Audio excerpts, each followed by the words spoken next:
Well, hello everybody, and welcome to the Ysbryd Games channel. My name is Jacob Burgess. I am a part of Ysbryd Games and the host of this here channel.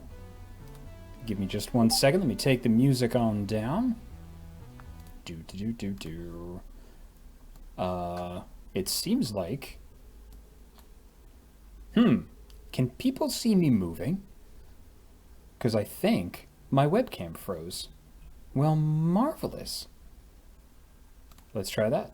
And we'll flip back. Jacob is statue now. Oh, that's fun. Cool. Awesome. Right off the bat. Technical problems.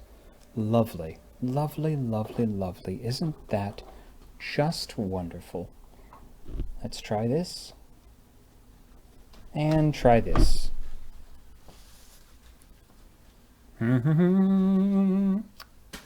A do do do do. A do do do do. Do do do do. Yes, is that good? Back in motion. Back in motion, back in business. Fantastic. I welcome you to this here channel. Not only do I welcome you, but this evening is a very special evening because the entirety of Ysbryd Games is here. Because last Thursday, we finished our playthrough of the Final Fantasy VII Remake. It was a very emotional experience for me. Meredith Gerber was there for, I'm pretty sure, the entire run. Is that correct, Meredith? Most of the run, yes. Most of the run, yes. For, I think, like 3/4 of it, when we were like, why don't we just do this on Thursdays and hang out? Mm-hmm. Yes. Yeah, absolutely. Yep.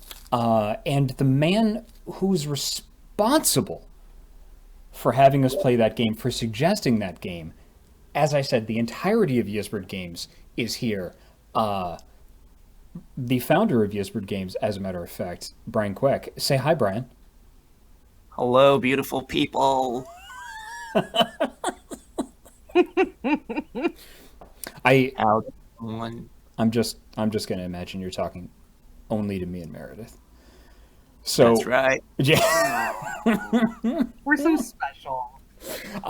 We were originally thinking of doing this on Thursday, but unfortunately, there is, as you may or may not know, there's an event coming up called Desert Bus for Hope, which we here at Ysbryd Games are a very proud prize sponsor of. We will have two wonderful Valhalla packages there. If you are interested in what those are and what those look like, you can hop onto our Discord, check out the announcements page, and you can click on the linkity links, and it'll take you right there, and you can see all of the wonders that are there to behold. Not only that, but I will be there for the entirety of the run as part of Alpha Flight, which starts this Friday, the 13th, at 10 a.m., which is a special extra long it's an extra long shift on Friday, and then it starts the whole run. Starts at 10, goes to 6, 8 hours. It's gonna be a everything's gonna be fine. Bus is coming. Bus is gonna be great. And if you don't know what Desert Bus for Hope is, I encourage you to go to desertbus.org and check it out. It is a wonderful, wonderful telethon that benefits the Child's Play charity. It is attended by folks from all over the internet, and it is my honor, duty, and privilege to be one of your entertainers. Once special guest, then entertainer, and now entertainer once again. Get on the bus, you wonderful people. Yeah. So that's why we're not doing that on Thursday, because we have to do an all-hands meeting, because we start bright and early on Friday morning, and then we drive that bus until we're done. Yeah. I think it's gonna be pretty good. So last week we finished Final Fantasy VII Remake, and things went wookie. I'm gonna say wookie with the remake. Now, I want to let you know that if you are here, all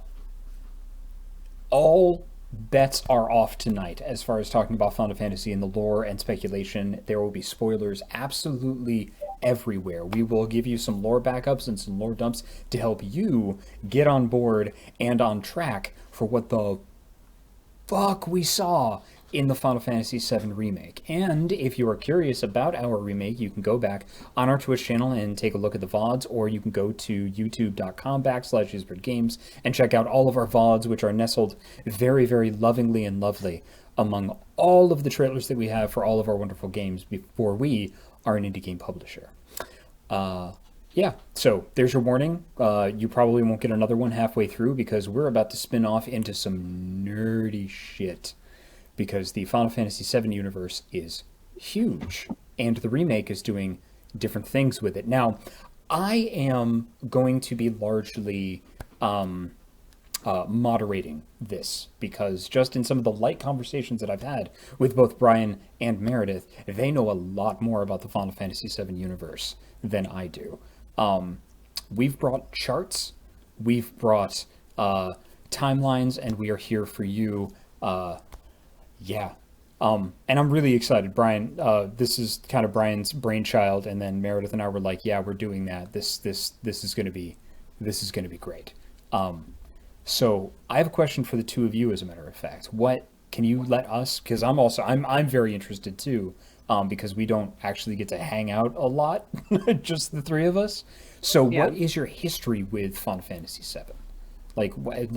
Do you remember when you first played it? I know, Meredith, you've played it a ton, so do you mind kicking us off? Yeah, absolutely. I played Final Fantasy VII. It was my first Final Fantasy, surprisingly enough. I got it at GameStop when I was really little, and I loved the cover art. It's the specific of Sephiroth pulling the armor off of Genova. It's still one of my favorite art pieces. I didn't know what it was, so I picked it up, and I fell head over heels in love with it, and I could not stop playing it. I know I've talked about this with Jacob privately, but like our friends would have speed runs every year that we would play together. I've played it over 36 times, the original, and I'm sorry, back that shit up. How many? 36. God damn. It was I'm fun. not the expert here. It's Meredith. You're right. Holy shit. I've played all the games, read most of all the books, the ones that have been translated, and then Advent Children is one of my favorite movies. And yeah, so I've been playing it a lot. It's my favorite series, my favorite franchise in general. I love Final Fantasy, but yeah, that's where I'm at. Brian? I can't say I played Final Fantasy VII 36 times. maybe It's okay. maybe by proxy I've played it 10 times. I similar to Meredith, I bought the game in 1997. That was when it came out, right? And probably for a few years after that, like either on my own or watching my brother play it, probably played it another 5-ish times. But I mean, admittedly, I haven't played the game in like the last 5 years or so, anticipating that the remake was going to come out. So I've only played Crisis Core in terms of the spin-off games. So no Dirge of Cerberus, no. I think it might be good to clue in viewers on how many games side story games they actually are. I absolutely agree, and that is on the agenda. But first, we start with your histories on the game, and then we launch into the timeline and the greater universe to set the context and tone. I got you, boo. There's that. But yeah, I've only centrally played Crisis Core and the main Final Fantasy VII game. That, of course, doesn't count the potential reach of Final Fantasy VII to other Final Fantasy games. We'll get into that. Don't jump the gun. Yep. Yeah. Not. I know things, but I don't know the entire universe. So did either one of you, and I don't know if this is one of the pre-order bonuses, where you were at, but I actually have pictures of the first time that I was in Japan wearing the Final Fantasy VII t-shirt. Like, I pre-ordered it and got a t-shirt because I was actually working at Babbage's at the time that it came out. Babbage's doesn't exist anymore. It got absorbed into EB Games in the States. And I have pictures of me in Japan in the very first time, like the very first time that I lived there, and I was there and going to school there, in a T-shirt that only came in double XL, and I did not care. I wore that shirt all the damn time until it pretty much fell off of me. I have only played the game through all the time once or the entirety of it once, but I did beat all of the weapons and all of the stuff, and I was caught up in the whole, like, we can bring this character back. We can, if you do X, Y, and Z and use an elixir in this one place, then you can bring this person back to life, which was one of the big rumors that was going around before the advent, of the internet, because Final Fantasy VII is that old. Not that I'm that old. It's just the game that's that old. Anyway, let's go into the timeline, shall we? All right. Yeah. And I'm a huge fan of Final Fantasy just as a franchise. I've played just about every game. I think Tactics is my favorite. Brian, do you have a favorite? I mean, 7 is our... I'm not even going to bother asking Meredith this question. I have other favorites. Thank you. Oh, I'm sure. In terms of favorite, maybe... like the instinctual answer that comes to mind is Final Fantasy IX in terms of total balance. Okay. But I realize that's a Final Fantasy game you haven't played yet. Yeah, I haven't actually played that one yet. I haven't played. I'm actually currently, thanks to Meredith, I'm currently playing through 12 because I'm trying to hit all of the Evalis games again. Yeah. I have not played 12, which is on the agenda. Yeah, it's pretty good. I like it. The gambit system in it is very nice. So I'm about done with it. Laserbeak's Fury asks 9 was Zodiac Age, right? That's 12. 12 is Zodiac Age. 9 with Vivi and Zidane. Yeah. And 9. That was the chibi game. Good.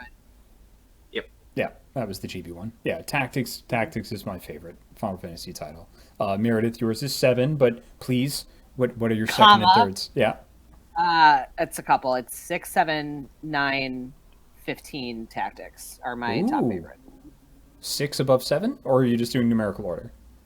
Oh, just doing numerical order. I would say that if I had to pick a favorite, it would be 7, obviously. But I love all of them for different reasons. Just kind of like how Brian was saying to me, like 9 was great. I won't get too off topic, but they're all so vastly different. And I think that's why they're great. So. Yep. While still being just familiar enough. Yeah. Yep. Really looking forward to 16. Anyway, so let's go into what we've got for the Final Fantasy VII universe, because each Final Fantasy game technically is its own universe without getting into Dissidia theory. Right. That's a whole other fucking stream. No, we're not starting a podcast. We don't have the time. We don't have the time. Don't. No. So let's go into the games that are included in the Final Fantasy VII. So Final Fantasy VII was first. That was the first one. So what other games are involved in the franchise? Final Fantasy VII original, OG, which I'll refer to as OG. Crisis Core. Dirge of Cerberus. Yeah. There was the Dirge of Cerberus game. wasn't released in North America. Right. Yes, it was. It was? It was. Yeah, I played it. Fucking when? I played it in Japanese. Okay, well, Shit. Very cool. No, very hard. I believe it. Yeah, there was a Turks mobile game, and then those are. I think that's the core. Am I missing? I'm trying to think. Oh, before Crisis. Well, it was before Crisis, I think. Yeah. The mobile game was before Crisis. There's also Advent Children, although that's not a game, but it's part of the entire. Square Enix refers to this as the compilation of Final Fantasy VII, like all the side stories. Yep. So AC, BC, CC, and DC. That stands for Advent Children, Before Crisis, Crisis Core, and Dirge of Cerberus. It's a lot of C. It's good to know that we won't get scurvy during this stream. No, I knew you were going to make that joke. Yeah. I mean, I'm predictable sometimes, but just sometimes. Okay. Yeah. It's okay. Now, but we also, things that are considered canon don't just include the video games, which we just mentioned. It also includes a couple of different books, which Meredith actually sent to me as far as the timeline goes, which are Final Fantasy VII On the Way to a Smile, which is here, and Final Fantasy VII The Kids Are All Right, A Turk's Side Story, which are terrific, but sad, and you should not read them if you are feeling even slightly emotionally vulnerable. As in, you had just finished playing Final Fantasy VII Remake. And then the remake comes in as a part of that. Now, Brian, you're the one that brought a big chart. You are going to have to cue me as to when we should show that. Yeah, I think the organic way to go about this is we start with general questions about what the heck did you actually see, Right. last week during the playthrough, and then as we build up ensuing questions, that we can bring in the chart as necessary. Right. So Meredith actually put together a really good OG timeline of everything that happened. So Meredith, do you want to go over that just to kind of fill the three of us in and our audience in? Do you mind going down that list, and then we'll start going into the remake, and then we'll start going into Theory Town. Yeah, absolutely. As we've discussed, the Final Fantasy VII universe is super huge, and if we went over everything, we would be here for many hours. We are not starting a podcast. No, we don't have the time. So what I did was I made an outline that kind of hits the main points that you experience. So we're not going to have the characters that are going to come in the second half or anything like that. So I'm just going to go. Can I just go? Go. Okay. Do it. So 2,000 years ago, the ancients, also known as the Cetra, so you might hear that word flip-flop, used to hold the secrets to the universe. They could talk to the planet. That was such a very big thing. They could talk to the planet. They could use the planet for energy, and everything was really great. So you saw that in the simulation when you're in the Shinra building, when everyone is having a great time and everyone's real happy. We're talking about the remake when we say you saw that in. We're referring to experiences in the remake. Yep. Yes. There's so many games. No, yes. I know. I'm not saying that for you. I'm saying that for the audience's benefit. Oh, no, I know. No, I'm saying that. Yeah, there's so many. But, yeah, so let me actually pull this up. Okay. All right, so everyone's having a great time. Everyone is happy. Everything is super great.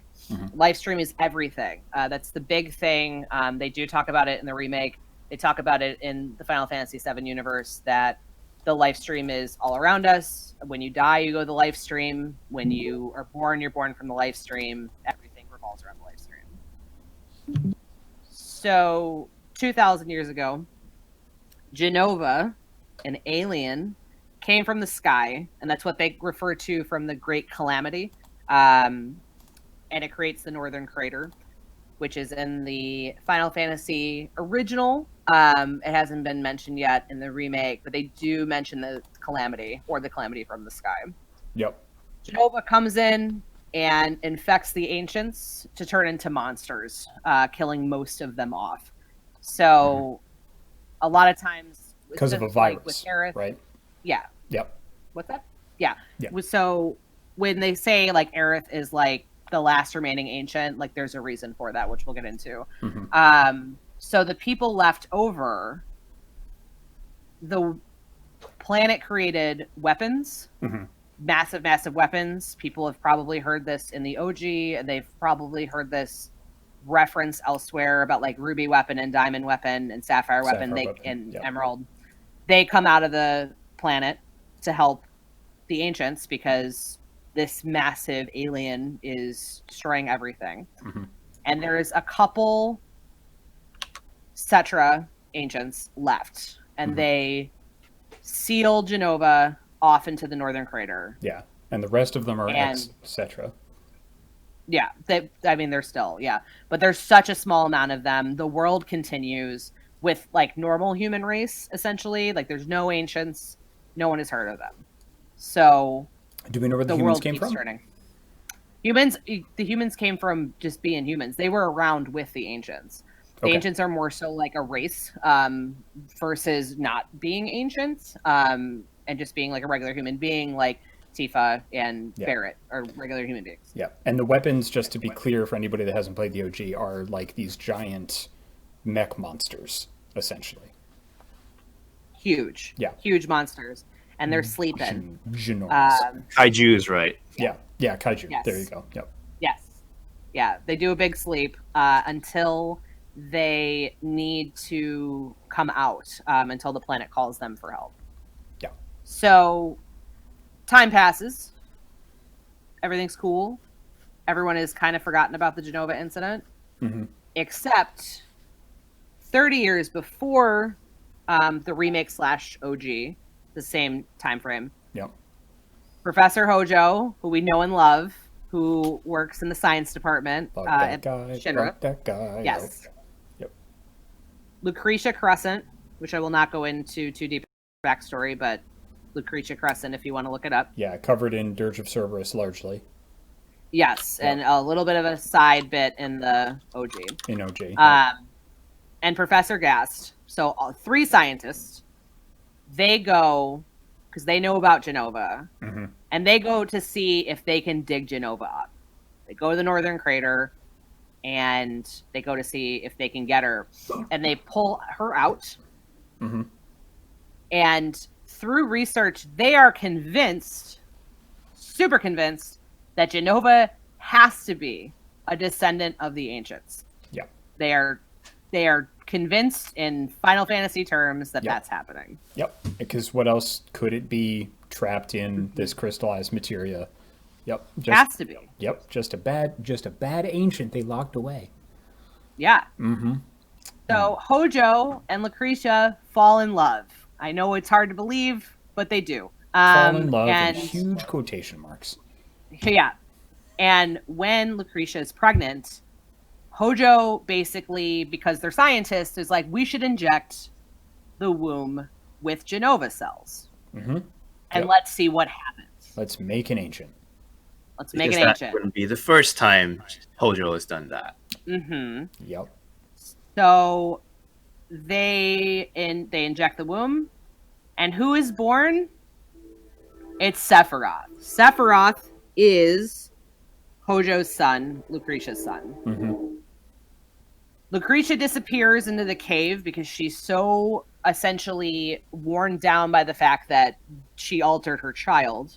Mm-hmm. And Hojo tells Sephiroth that his mother's name is Jenova. So Sephiroth has no flippin' clue who Lucretia is.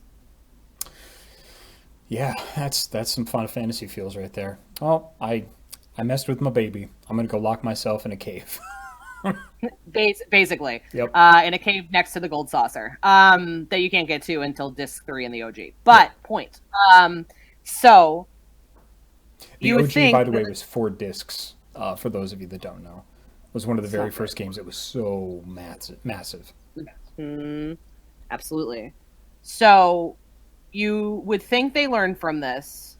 I think it was 3 discs.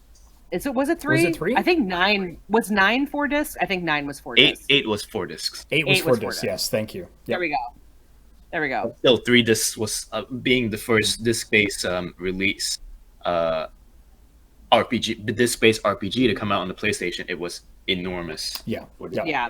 Oh, it was 4 discs on PC. Parks 04 says. Oh, there we go. Yeah, that makes sense. That's awesome, then. There we go. I was technically not wrong. Yeah, technically. Technically. Fuck you. Anyway, so Hojo leaves. Lucretia is in a cave, real sad, and Professor Gast, so the third scientist, meets Aerith's mom, Ifalna, and they fall in love. And she is an ancient. And one of the few remaining. One of the few remaining. So we talked about how there were a couple left. She was one of the few remaining. Mm-hmm. So they fall in love. She gets pregnant. And Hojo, days before Aerith is born, goes to Gast and says, give me the mother and child, because I would like to run tests. And I would like to study this ancient. Mm-hmm. Because That's what Hojo does. Yeah. Gas Do refuses. we know how Hojo found out? It's in the tapes. So at the Icicle Inn, when you in the OG, you go to the Icicle Inn, which is exactly what it sounds like. It's a ski resort. Yep. And there's a bunch of tapes and research. Like it was not hard for them to find that information because they all worked under that. So Hojo comes in, it's like, give me the baby and the mom. And Gas is like, heck no, I'm not doing it. Mm-hmm. And so Hojo kills him and just takes them. Yeah, that's Hojo. As he does. Yep. As he does. Like he does. So that's a reference to in the remake where Aerith's like, I used to be here when I was a little girl. Yeah. She does go back. Mm-hmm. She does go back, I think, once. But that's where the main plot is where she has all the, drawings on the wall and things like that. So she is it's very, and then she escapes. And her mom dies. We saw that in the remake, where her mom dies and says, please take care of Aerith. Hello, stranger, please take my baby. Hello, stranger, please take my baby. Yeah, and then the stranger goes, I will guard this baby for the rest of my life. Yes, as anyone would. Yep. So that's what happens there. And Aerith gets raised in Sector 5. Yeah. And when Aerith was born, after Aerith was born, because Aerith is older than Tifa and Cloud. Tifa and Cloud are born in Niflheim, is the name of their hometown. They are childhood friends. And one of the things they have in the remake, and one of the most iconic scenes, is sitting in the middle of the town on this water tower, where Cloud swears he's going to join Soldier. Yep. And he is talking about it, and Tifa's like, just promise me if I'm ever in trouble, you'll come save me. You come a-running, yep. Yep. And he's like, yeah, sure. Totes. I got you. Yep. Yeah, I got you. Yeah, that's Japanese childhood friend promise anime go. Yes. Yep. So that worked out really great. Mm-hmm. Oh, so good. Yeah. Super. Super good and cute. So they grow up, right? Mm-hmm. Does Cloud get into Soldier? That's a great question, audience. Cloud tries out, and then for Meredith leaves. That's a great question. That's a great one. Good luck. And then that's it. End of stream. So Cloud goes to Shinra and is like, I want to be a soldier. They're like, we're gonna pump you full of Mako. Yep. Did I say it right? It's Mako now. I used to say Mako all the time and then forced myself to do it. Yep. Same. And so they inject him with Mako, and he bombs. Totally. So they're like, cool, you can be a Shinra soldier. So the grunts you fight in the remake, that have the helmets and the guns, that is what Cloud is doing. Yeah, definitely not Class A. No, he's not first class. No. But you don't, this is in Crisis Core now. And this is referenced much later in the Final Fantasy OG. Yeah, so when we say Crisis Core was a mobile game, I think it's very important to note that this is a mobile game on fucking flip phones. Oh, no, that's before. No. Oh, that's before Crisis. Oh, okay. Crisis Core was on the Vita? PlayStation Portable. Oh, that was the PSP one. PSP. Yep. Yeah. I get the core games mixed up sometimes. So Cloud goes out. Crisis Core is not about Cloud. It has Cloud as a character. He is an intrinsical part of the game, but the main character is Zack. Zack is the guy that y'all saw at the end of the remake with the black hair, who looks really close to Cloud and has a Buster Sword. And how weird that comes up. Cloud looks up to him. They become friends. It's real cute. Cloud really strived to be like Sephiroth, who would go on missions with soldiers because he was this big deal with these cells, injected him, and he was very powerful, and it was pretty cool, and Cloud thought he was really awesome. Yeah, he's a war hero. Yeah, with Wutai. Yep. So, Zach's the closest thing that Cloud has. So they become friends. Everything's good. Zach also dates Aerith. This is a reference to Remake again when Aerith and Cloud are in the playground and they're talking and she says, "Did you know my boyfriend?" And he said, "What was his name?" And she says it and Cloud has that headache. Mm-hmm. She says Zach. So that's what's going on there. And the shift moment is Zach and Cloud go back to Niflheim together. And they have to investigate a reactor, as one does. And Sephiroth's with them, too. And part of this is what they call essentially the incident. And what happens is that they go to the reactor. It's real cool. Cloud sees essentially for the first time these monsters that are being created from Mako. Yep. Which is also good. And then Tifa's there too. Yeah, Tifa's there too, and she's their tour guide. Yep. Through Mount Nimble. So it's great. And something is off about everything. Sephiroth, I need to stress too, is a cool dude at this point. Like, he's a normal guy. He's really nice. You know, he's very he's heroic. He's real cool. Everyone has a really good time with him, which is why people look up to him, because he's a really cool dude. And while they're going through the reactor, he starts peeking in like essentially the large test tubes and sees that he is seeing these monsters and things like that. And he's very he's starting to get confused because he's like, what is this? So Sephiroth goes to the Shinra mansion in Niflheim, and he goes downstairs to the underground lab, which is a big library, and he spends days reading. Days. And people are really confused because they're like, where the hell is Sephiroth? Cloud, meanwhile, is trying to avoid Tifa. Because it's embarrassing. He didn't do the thing he said he was going to do. And so he comes out of the Shinra mansion, and it's not funny. It's such a jump. But basically he lights the town on fire. Yeah, goes in a nice guy, comes out a bad guy.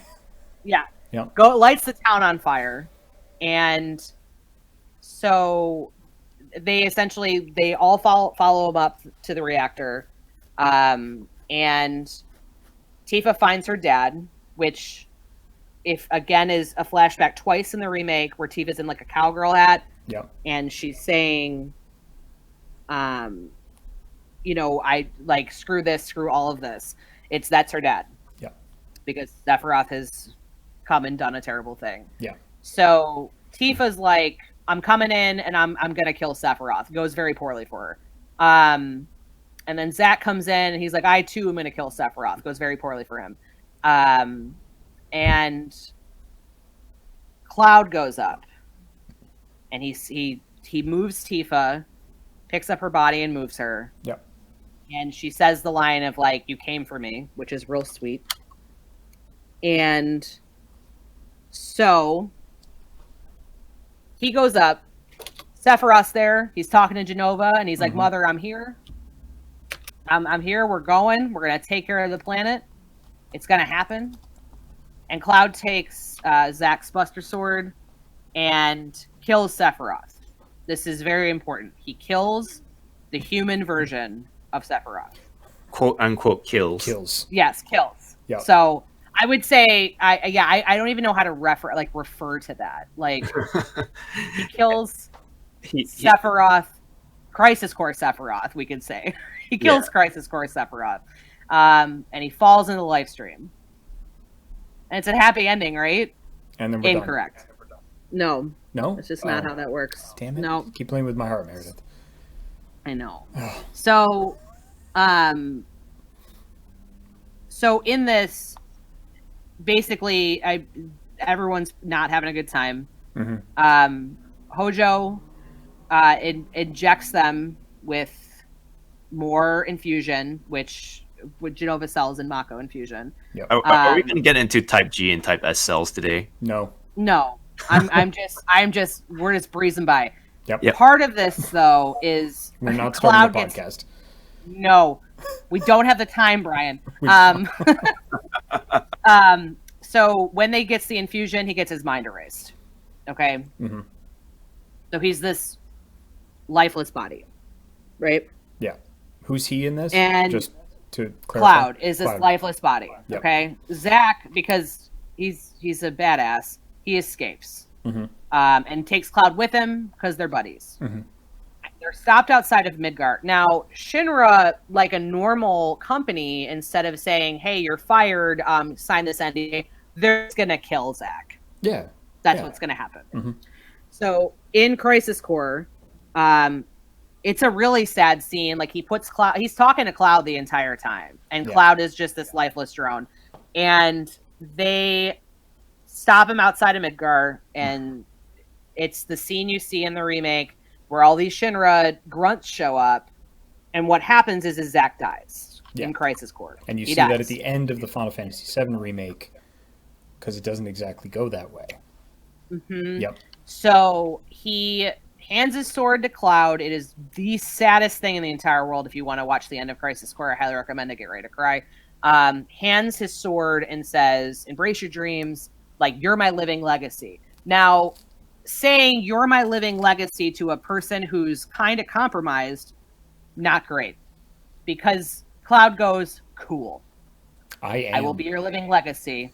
I am your living legacy. I am a soldier first class. Yep. Now, you don't find this out in the OG for a long time. Now. I am Zack. Yeah. You know that meme that says, you made this, I made this. I made this. Yeah. I made this. This is me now. That's Cloud. I'm the captain now. Yep. And if you're wondering why Shinra didn't kill Cloud, is because they said he wouldn't survive in his condition. That is also very important too. Yeah. So, the incident is important because Cloud remembers it how he does now, in that he was the soldier first class. All the situation is still the same. He still remembers, like, he saw Tifa, like, Sephiroth, went wild. Like, he remembers everything in detail, except the fact of the matter is that it takes him till Disc 3, when he falls into the live stream with Tifa, that he is not Zack. He never made soldier first class, which is very, very much a major thing. And Tifa knows the whole time. Mm-hmm. But she doesn't say anything. So when Cloud is recounting this, which is if the remake goes the same way the OG does, the next town they go to is Calm, where he tells the story and he says, this is what happened with Sephiroth. He used to be a cool dude, and then all this happened. And Tifa's just like, yep, good. That's exactly how it went. Yes. Yeah. Just, of course it did, you beautiful puppy with the giant sword. So what happens to Sephiroth? Everybody, he travels a live stream up into the North Crater, where he hangs out. A big pool of Mako, right? Yes. Yeah. Mm-hmm. And they know that. And mention that in the remake too, like in the beginning, like the first reactor, where they show all of the, like, just the ground essentially. So he falls into that because and they mention it too in the OG, where it's like the reactor is the same usually for every reactor. Yeah. So that happens. Yep. Cool. That's at the real start of the game. Yeah, so that's the real start of the game. So the important spoilers, which is the last section I'll be going over. Mm-hmm. I know it's a long section. Can we pause here for just 1 second, because we did have a couple of subs I want to call out. Yes, let's ask so many questions. Go. Madabi89 has subbed for 5 months. Thank you very, very much for your support. And Ocelot also subbed for 9 months. At the very, very beginning, I think before we went live. Yeah. While we're paused here, Brian, is there anything that you want to fill in? No. I just want to make sure that we, like, Meredith is setting up the groundwork so that we can ask important questions Oh, Yes. you're in fact, I think because you're the one who finished the game most recently. The questions should come from you. Yes, I will have at least one question. That question is most likely going to be, what the fuck? Well, we can go into specific, Yeah, but yeah, we can break that down. Anyway, Meredith, would you like to continue? please continue. Important spoilers. The biggest spoiler ever that most people know is Aerith's fate. You see it kind of referenced in the remake. I didn't get where there are 2 times it's referenced. The first time is when Cloud's Church. walking with her to Wall Market, Yeah. and he has this like quick vision, and it's watching the holy materia like hit the stairs. That is a reference to her death. When she drops it. So Sephiroth's main whole thing is he is like, I wanna rock and hang out with my mom. We're gonna drain this planet dry, and we're gonna ride it to the next planet. We're gonna keep doing it until I have this ultimate cosmic power. Because that's what I think Mom wants. That's what Mom wants. Yep. That's what we're going to do. Yeah. So, but in Ultimania, because for a long time, a lot of people said that Sephiroth was doing. Let's back up and explain what Ultimania is. Ultimania because we didn't mention that at the beginning. I thought we did. Nope. I think we did. Yeah. We did. We did? No, Did I we? don't. I don't. I think don't we Oh, did. don't think I was gonna Yeah, say. yeah. I'm like, thanks for backing me up, Brian. Anyway. Yeah, so what's Ultimania? So it is a book by Square Enix, and it has. And Brian can correct me if I'm wrong here because I've only read like some translations of it. Essentially expands on the Final Fantasy world, correct? Final Yeah, Fantasy so- VII. Yeah. So Square Enix releases Ultimania for every single Final Fantasy game, including the spin-offs like 10-2 and 13-2 and whatnot. And these are usually like deep dives into like the how the game was made, like the mechanics, all the weapons, all the artwork, all the lore, and that kind of stuff. The two It's exceptions are 11 and 14.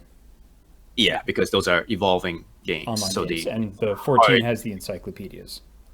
yeah. Yep. These Right. books are usually like at least an inch or 2 inches thick, It's like, so it's serious stuff. yeah. Yeah, it's good stuff.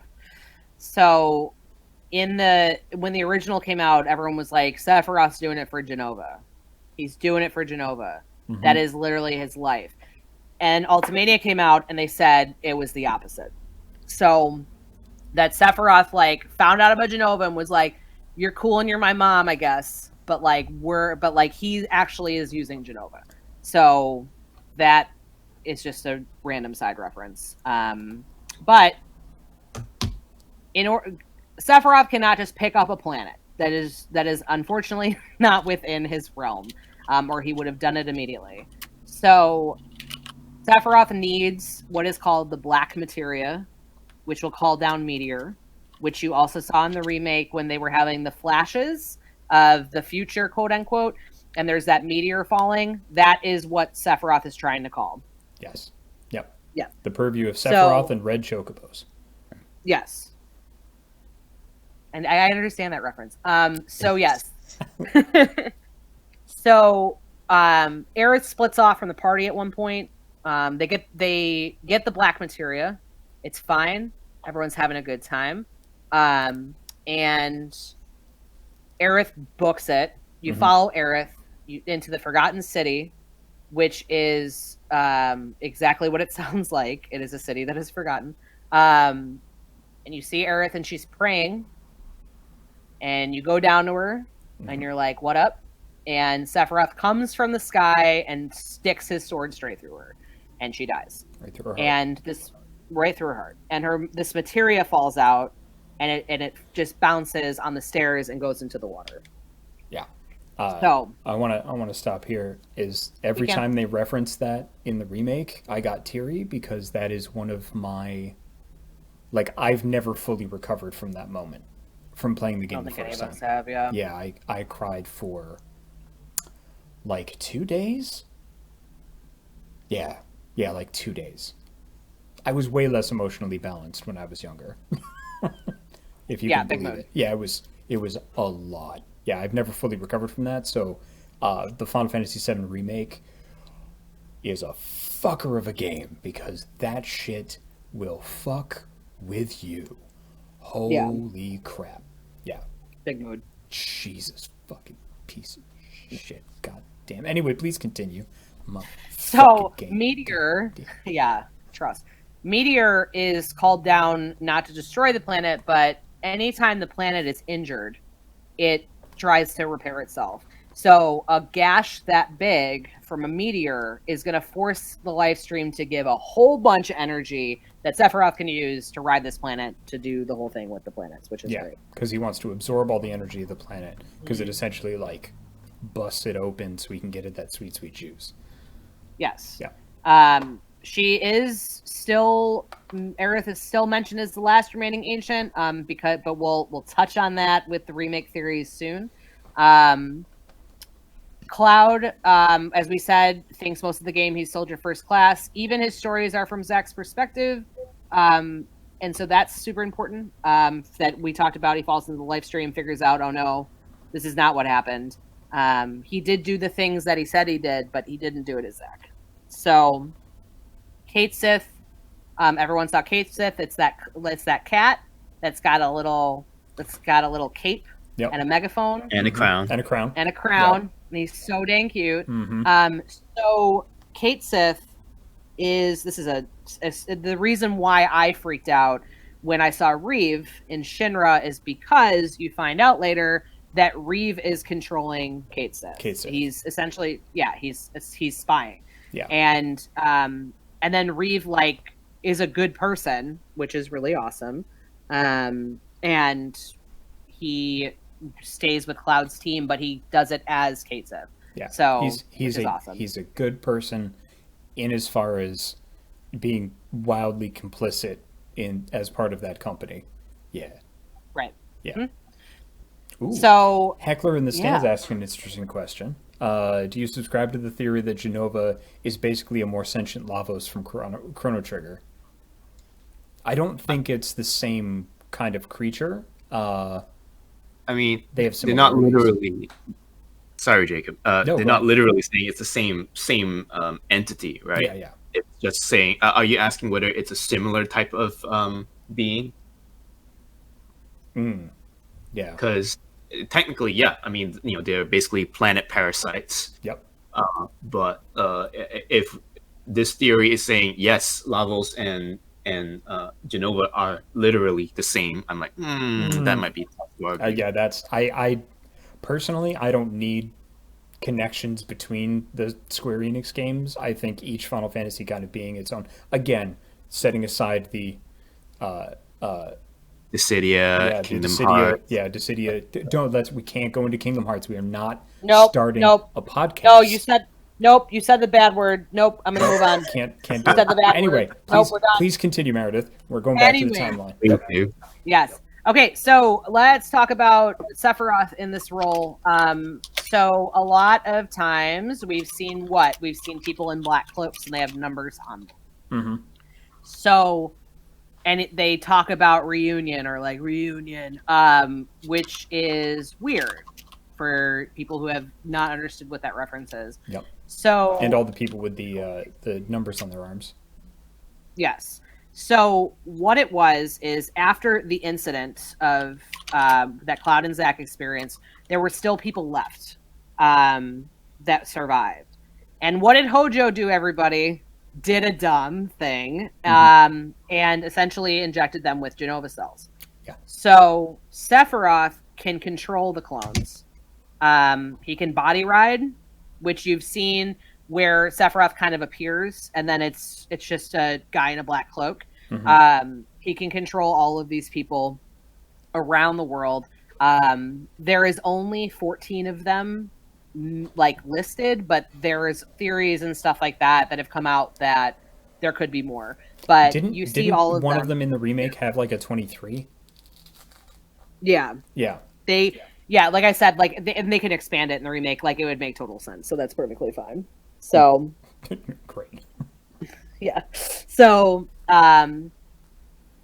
so in the OG, Sephiroth calls the reunion, quote unquote, at the North Crater. So where he's hanging out, where Genova was sealed, and so all the clones get together. Cloud is not a clone, in that term, because Sephiroth keeps saying like you're a puppet, like, and referring to him as clones. Yeah. But Cloud is not, even though he's injected with Genova cells. But Sephiroth calls him a puppet to screw with him because Sephiroth calls him a puppet and technically a clone because he's injected with the cells. Yeah. Yeah. And then Sephiroth is obsessed with Cloud because Cloud was able to defeat him. Yeah. So can you hold on just 1 second, Meredith? We just had a raid from Business. Heck yeah, let's do it. Is raiding with a party of 19. Thank you very, very much for the raid. We are currently doing a deep dive for Final Fantasy VII Remake because we just finished it last week. If you want to check out our playthrough of that, go to youtube.com/Ysbryd Games and you can watch our entire run. Business is a very, very cool streamer. Actually a sentient, if I remember correctly, a sentient SNES who lives with his roommate. And the roommate and I used to work together at the Underground Tour in Seattle. So welcome, everybody. I don't know what your community members are called, but you are very welcome to be here. Spoilers abound because we are currently setting the stage to start talking about all of our theories and questions for the Final Fantasy VII Remake. Fantastic. Thank you. Welcome, Meredith. Please roll on. Okay, so also in the OG, Cloud is a failed version of the clones. Like, I don't know what they're going to do in the remake, but like that should be noted. It's not like how the clones look now where they're just like mumbling about reunion, which reunion is a reference for Hojo because when he injected everybody with the Genova cells from the incident, he wanted to see if he could bring them back together. It was the experiment, in which they do at reunion at the North Crater, which is great. So that's going well. And yeah, we go over that. Went over that. Yep. Okay. So I will pause, Jacob, if you want me to interrupt for the remake differences and just run through those. Yeah, let's just run through just kind of the major points of the remake differences, and then I have questions for y'all. Okay, great. So the one of the biggest differences from the remake from the OG is Jesse, Wedge, and Biggs die in the OG. Yeah. They die at the plate. Like they run up the plate. They're actually not as prominent as they are in the remake. Like they're there and they're great characters, but they really, really expanded on those characters in the remake, which I really appreciate. Yeah.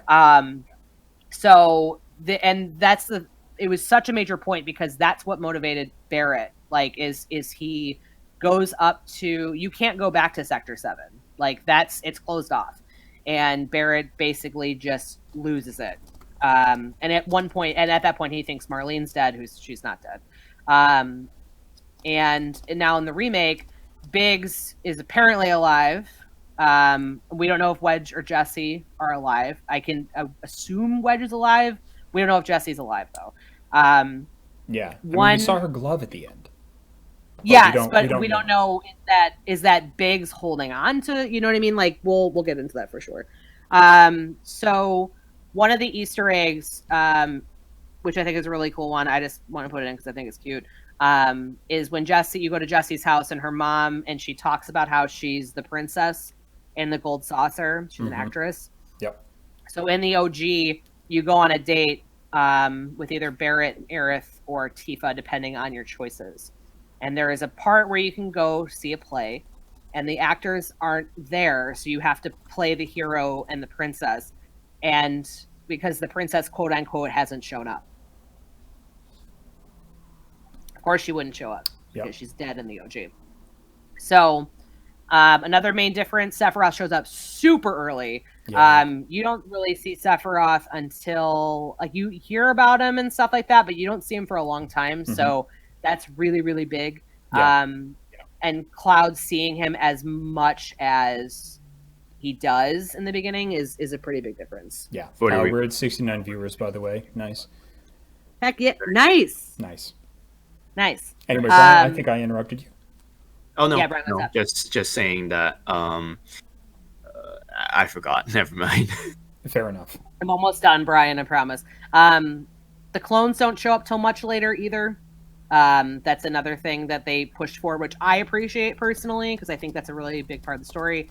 One of reading the differences, because I was like, "Are there any differences I'm missing?" Is that like Aerith is more against Sephiroth in the OG, which will lend to some theories we have, where Cloud kind of takes the lead on going after Sephiroth in the OG.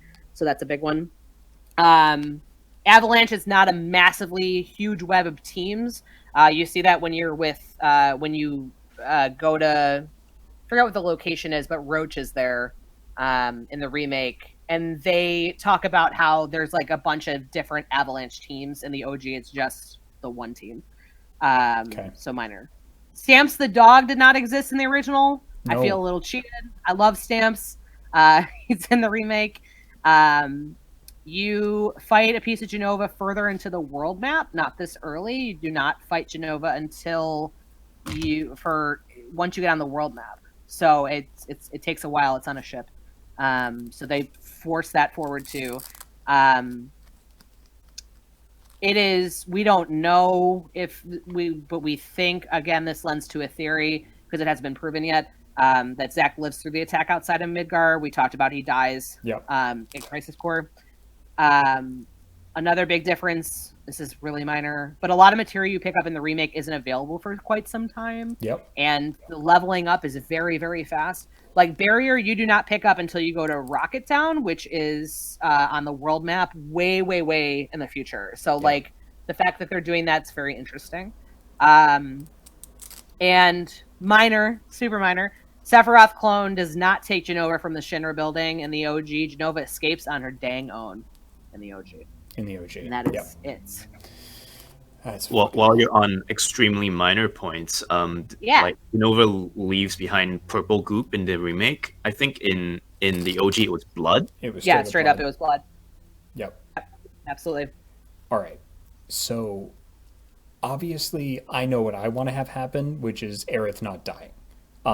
Because the remake, when the remake ends with all of these differences, it goes off into a different direction. The whole game is teasing you and fucking with you the entire time because the Whispers themselves aren't in the OG. They're not even a part of the game, but Aerith knows a lot more, or seems to have that knowledge kind of flit in and out, and keeps talking about fate and sort of knowing what's going to happen. This is a very Japanese storytelling kind of trope.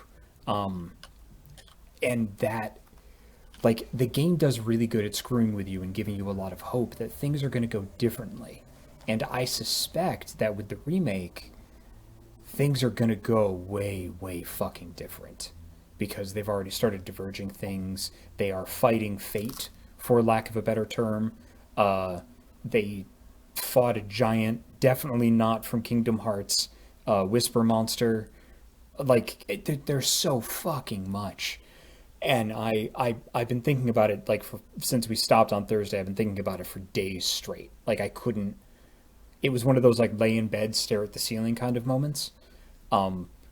So what do you two think where the remake is going to go from here? Because it didn't say necessarily like Final Fantasy VII Part 1 remake. We know there's going to be more, but what do you think is going to happen from here?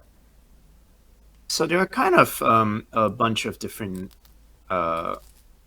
issues that have arisen since the game came out. There have been interviews with Square Enix staff from the remake team as well. Mm-hmm. And broadly speaking, the producers have been saying, despite what you've experienced in remake,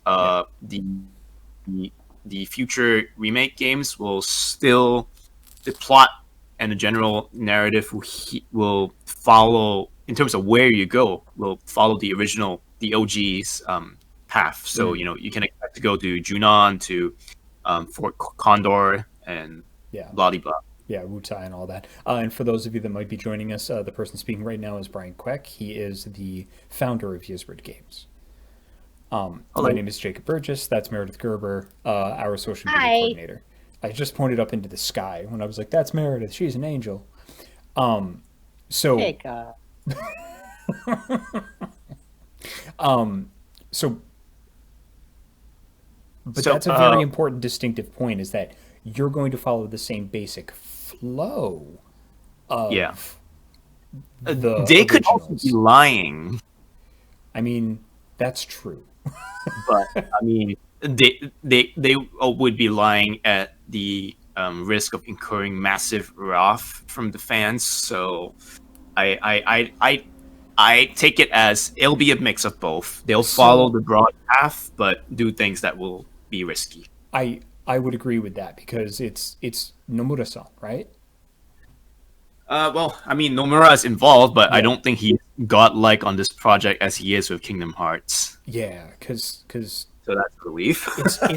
it's weird because a lot of the same team that did Kingdom Hearts did Final Fantasy VII Remake, and Final Fantasy VII Remake, as far as I can tell, is fucking perfect. Like I can't find a flaw with it. I'm sure if I looked hard enough and played through it again, I'd be like, I could find some nitpicks, but who can't? But Kingdom Hearts, ooh boy, that's it. It's like they needed to get Kingdom Hearts out of their system to make Final Fantasy VII Remake almost. Like this is amazing. It's an amazing, amazing game. So where do you think it's going to go from here, Brian? Like, what do you think they're going to do? Just kind of fuck with people?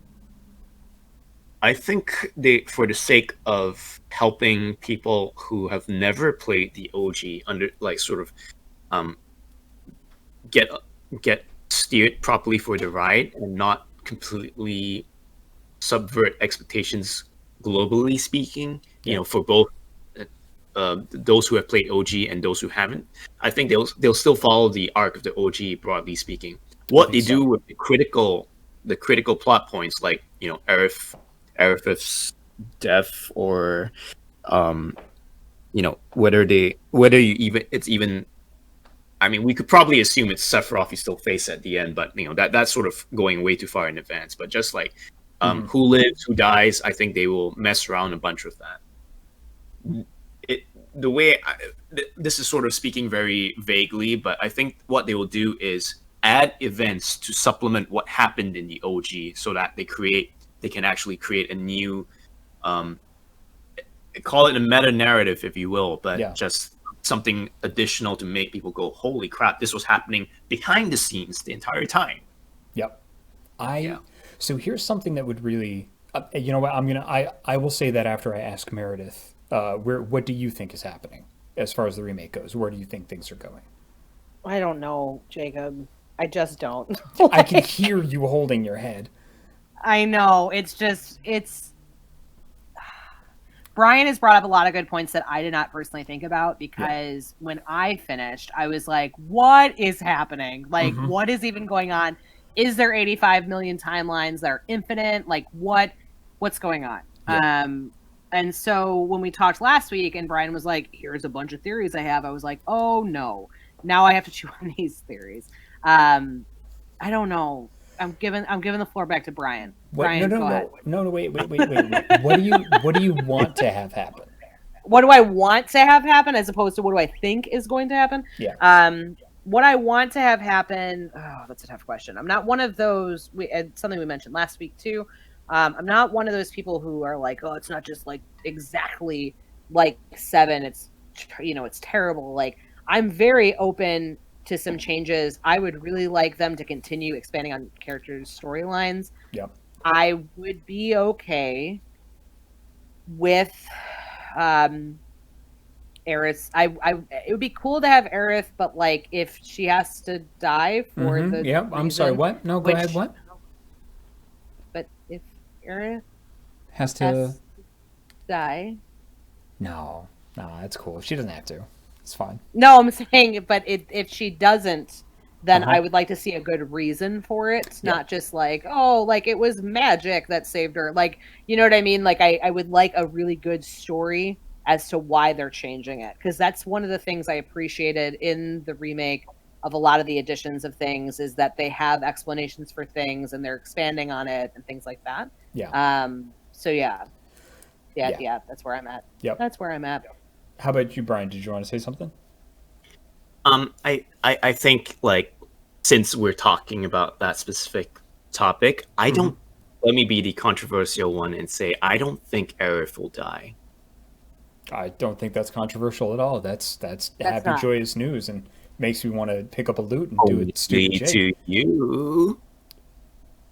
Okay, I'm But fine with that. yeah, outside of this chat room, watch millions of OG fans go. You desecrated the original. You desecrated the events of the original. How dare you? Oh, And fucking come at me. I will fight every last one of them. I do not give a fuck. and this is a great segue for those people who subscribe to the meta Mm. narrative idea that the whispers are actually represent the OG fans who are like no Nomura-san, you can't be allowed to change the narrative. Yeah. We just wanted you to remake the game. That's it. It said remake. It was right in the title. You can't change a One goddamn thing. to Yeah. one. 1-to-1 remake. Yes. You had one fucking job. I do. That is a very interesting theory, is, and it's a very passive aggressive kind of like fuck you to a lot of the OG fans to have the whispers actually like represent a lot of the diehards, shall we say. Mm-hmm. Now I'm comfortable with them changing everything and going off into a different timeline or universe. There's so many satisfying directions that they could take this in without negating anything that's gone before. It would be kind of a Doctor Who thing. Like Sure. they fuck with shit all the time in Doctor Who. Trying to get Doctor Who continuity is bananas because the time travel and the changing is built into the narrative. It's built into the plot. The fact that everything is a paradox, there's a reason for the fact that everything is contradictory and there's a paradox. They make it make sense in a meta standpoint. And if they did something like that, if they were clever about it, I am on board. Let's ride this ghost train right into Sabin in Final Fantasy VI and get suplexed into the sun. Fuck yeah. Awesome. Yep. Yeah, so they could pull it off, but all bets are off right now. Um, Yes. Now, what I don't want to have happen is I do not want this to be all a dream at some point, or to pull that Yep. bullshit time travel thing where it's like Yep. everything is fixed, but now we have to go back and sacrifice ourselves to make sure everything's okay. Fuck that noise. Control your fate. You fought a big fucking Kingdom Hearts monster. Definitely not a Kingdom Hearts monster. But you That's fought the a big motherfucker. You changed fate. You made your choice. Accept that choice and move forward. Because that's a horse shit. I hate that narrative device. I hate it so much. I Yep. hate it so much. Fuck But that. I mean, Brian brought up a really good point last week about that, though, because that was one of my concerns. Yeah. Because I played all of Kingdom Hearts, and that's not the theory, but like it gets pretty wild pretty quickly in terms of what's happening. But Brian brought up a good point Mhm. about too much being on the line. Brian, you can expand on that. I think it's like Square Enix knows that there are millions, if not hundreds of millions of Final Fantasy fans watching their every move, their every comment. I don't think they'll idly like mess with the game and let it have a like have an ending or a plot development that is so strongly dissatisfactory. It's not like with Mass Effect 3 where they were still it was a recent enough phenomenon that they didn't have to wait of 30 years of expectations Yeah. to deal with. I mean, still for Mass Effect 3 it was years, but they could potentially say we're the captains of the ship. We like this thing belongs to us, so we get to do what the hell we want with it. In the case of Final Fantasy VII, it's as much the fans as it is Square Enix's property, and I think they recognize that. This is not to say they can't fuck with us, but they know the consequences if they do. Yeah. So here's a big question. At this point, do you trust the remake series to feel safe? enough to play it and trust that it's going to have a satisfying ending, or will you play it with a certain amount of trepidation?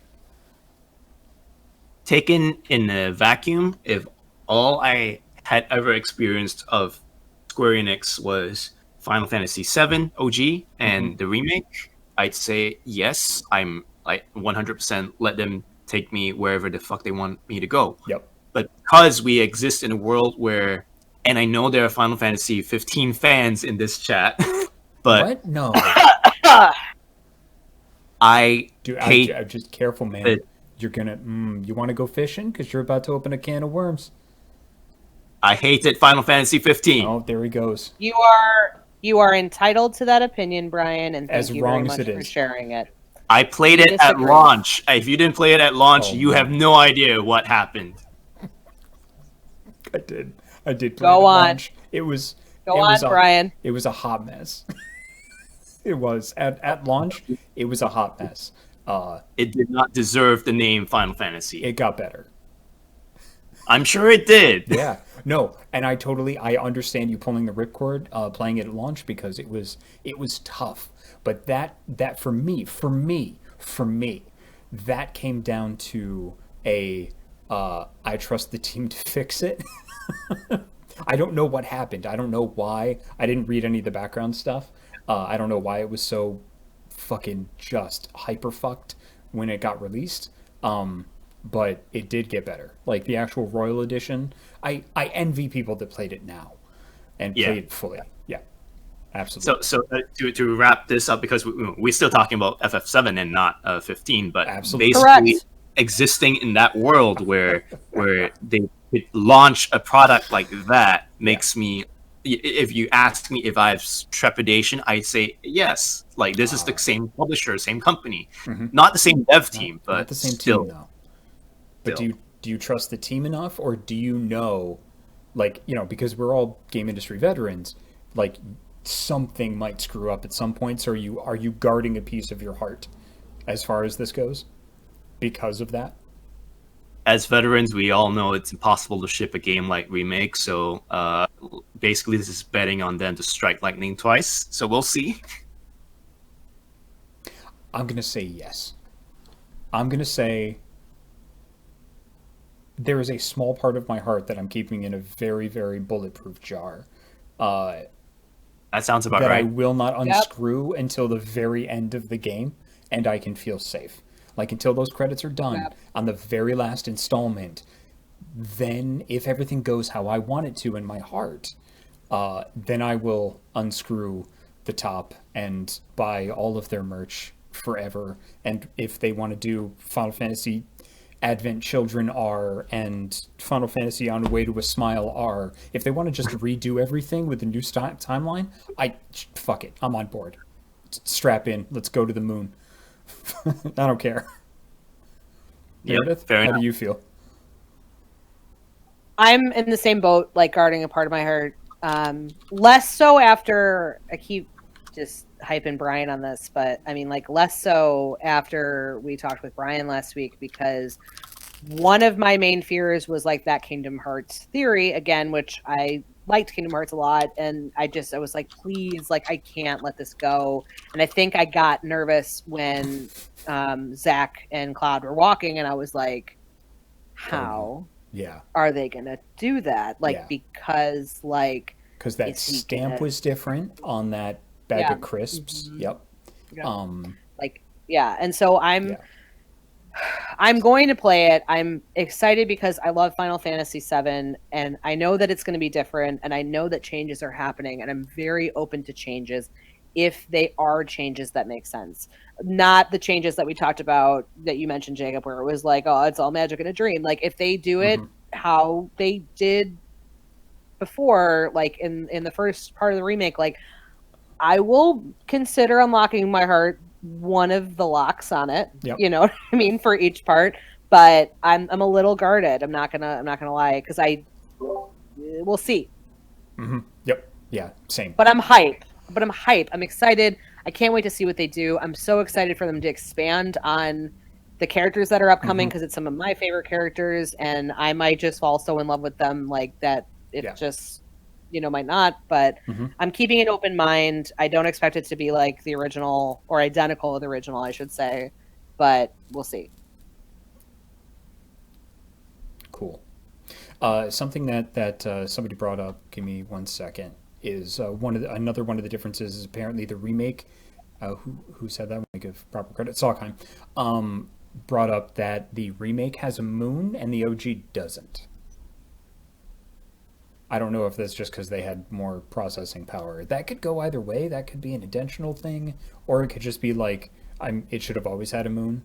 But with all the little details they put in, I can't imagine that wasn't intentional. I mean, while we're on the topic of little details, if you want to go in with a fine tooth comb on details that prove things like there are actually 3 Midgars or something like that, you'll find those. But I have to insert the caveat that we are, again, because this is video games, and like as many as like 20 different production units might be involved. Like, they might be like, okay, the Midgar in like the polygonal cuts, real-time cutscenes was built in Japan, but the CGI cutscenes were built in Malaysia, and blah blah blah. How well they coordinate the details in all of those teams. It's as people who actually work in industry, it's a minor miracle that you get all this stuff lined up and actually appear intentional to the fans, especially with a project of this size. Now, whereas Final Fantasy 15 may have, introduced doubt into your heart that they could pull this off, Final Fantasy 14 helps to combat that for me, because that game is and continues to be a fucking miracle that it even exists. All right. So I think this might be a good time to go to your chart, Brian. The prettiest chart. Since we talked about the 3 Midgars theory, right? Right. So, okay. I suppose the I don't know what's showing on. Let me pull it up. Hold on. So, yes, it is time for chart. We have a big timeline chart that Brian found. It is now going to explain to us. Let me just make sure that I've pulled this up correctly. And folks should be able to see it now. Yes, good. Excellent. Is it live? Yeah, it's live. Yep, you're good. Cool.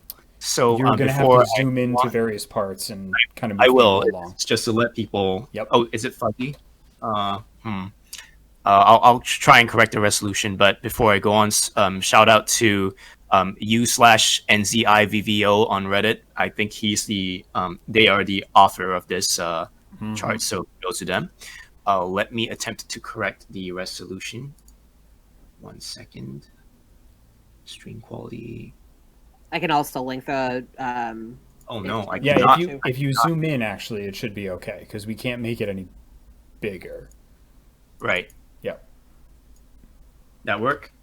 I think it's okay, but I don't know how it's going out because it's going from you through Discord out to Twitch.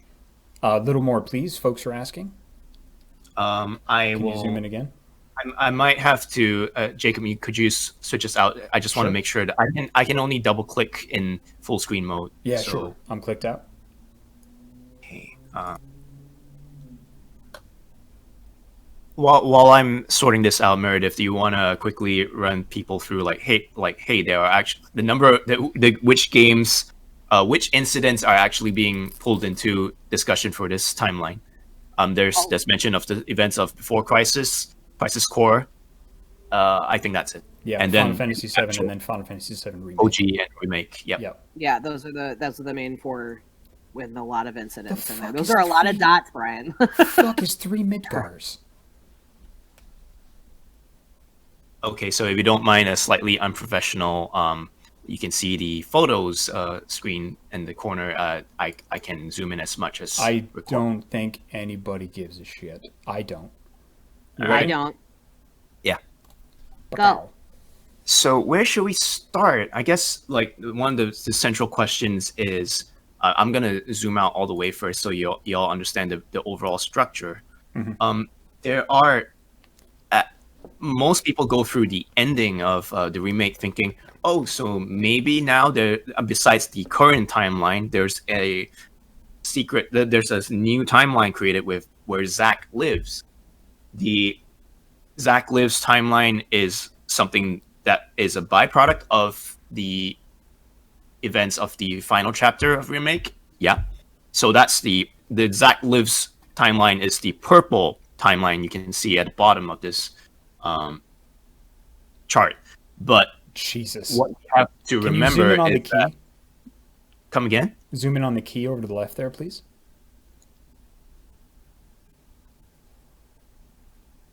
There we go. There we go. I'm So gonna get he some more water referred- while you're talking. They refer to this as the purple timeline. They refer to it as the terrier timeline because that's the type, the dog breed of that Stamp has in the potato chip pack that flies by during Zack's last stand in the remake. So now the thing is, you have to remember the OG also counts as a separate timeline.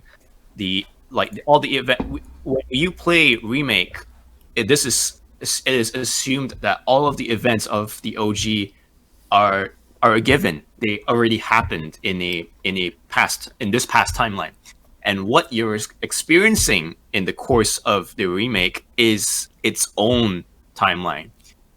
Why do these three timelines exist? That's a really good question. Three timelines?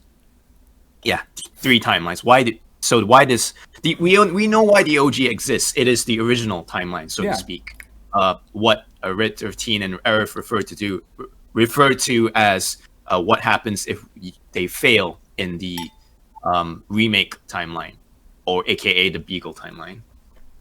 But if you are considering what happens to if you consider everything that happened in the remake and all the little aberrations, including Meredith covered some of it earlier, but Avalanche being a massive organization and actually attacking the Shinra building at in climax of the remake, that never happened in the OG. No. And an organization like Avalanche doesn't suddenly that's not a subtle change at all. That's a massive change. So that's something that would have taken decades to actually bear fruition in terms of being able to stick it to Shinra at that scale. Because if you remember in the OG, they were just they're just rooting around with whatever little resources they have. Right. Yeah, they're just a bunch of different cells. They don't have helicopters and shit. That's correct. Yeah. So I'm going to rewind a little bit to the start, where you see these two things called quantum events. Can I just say how much I fucking love that the timelines are named after the dog types? That's it's just amazing. Fantastic. Mm-hmm. We can also refer to them as, the purple one, we could call it Zack Lives, and Beagle, we could call it Remake Timeline for people who aren't familiar with dog breeds. But yeah. We explained it once. They can rewind. There is that. So yeah, the two quantum events that actually cause these branch timelines,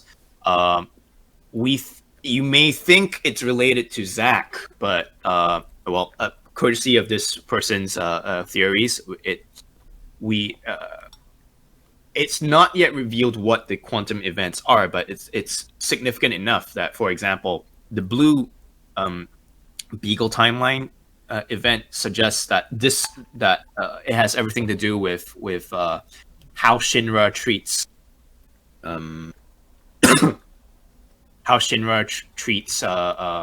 Rufus.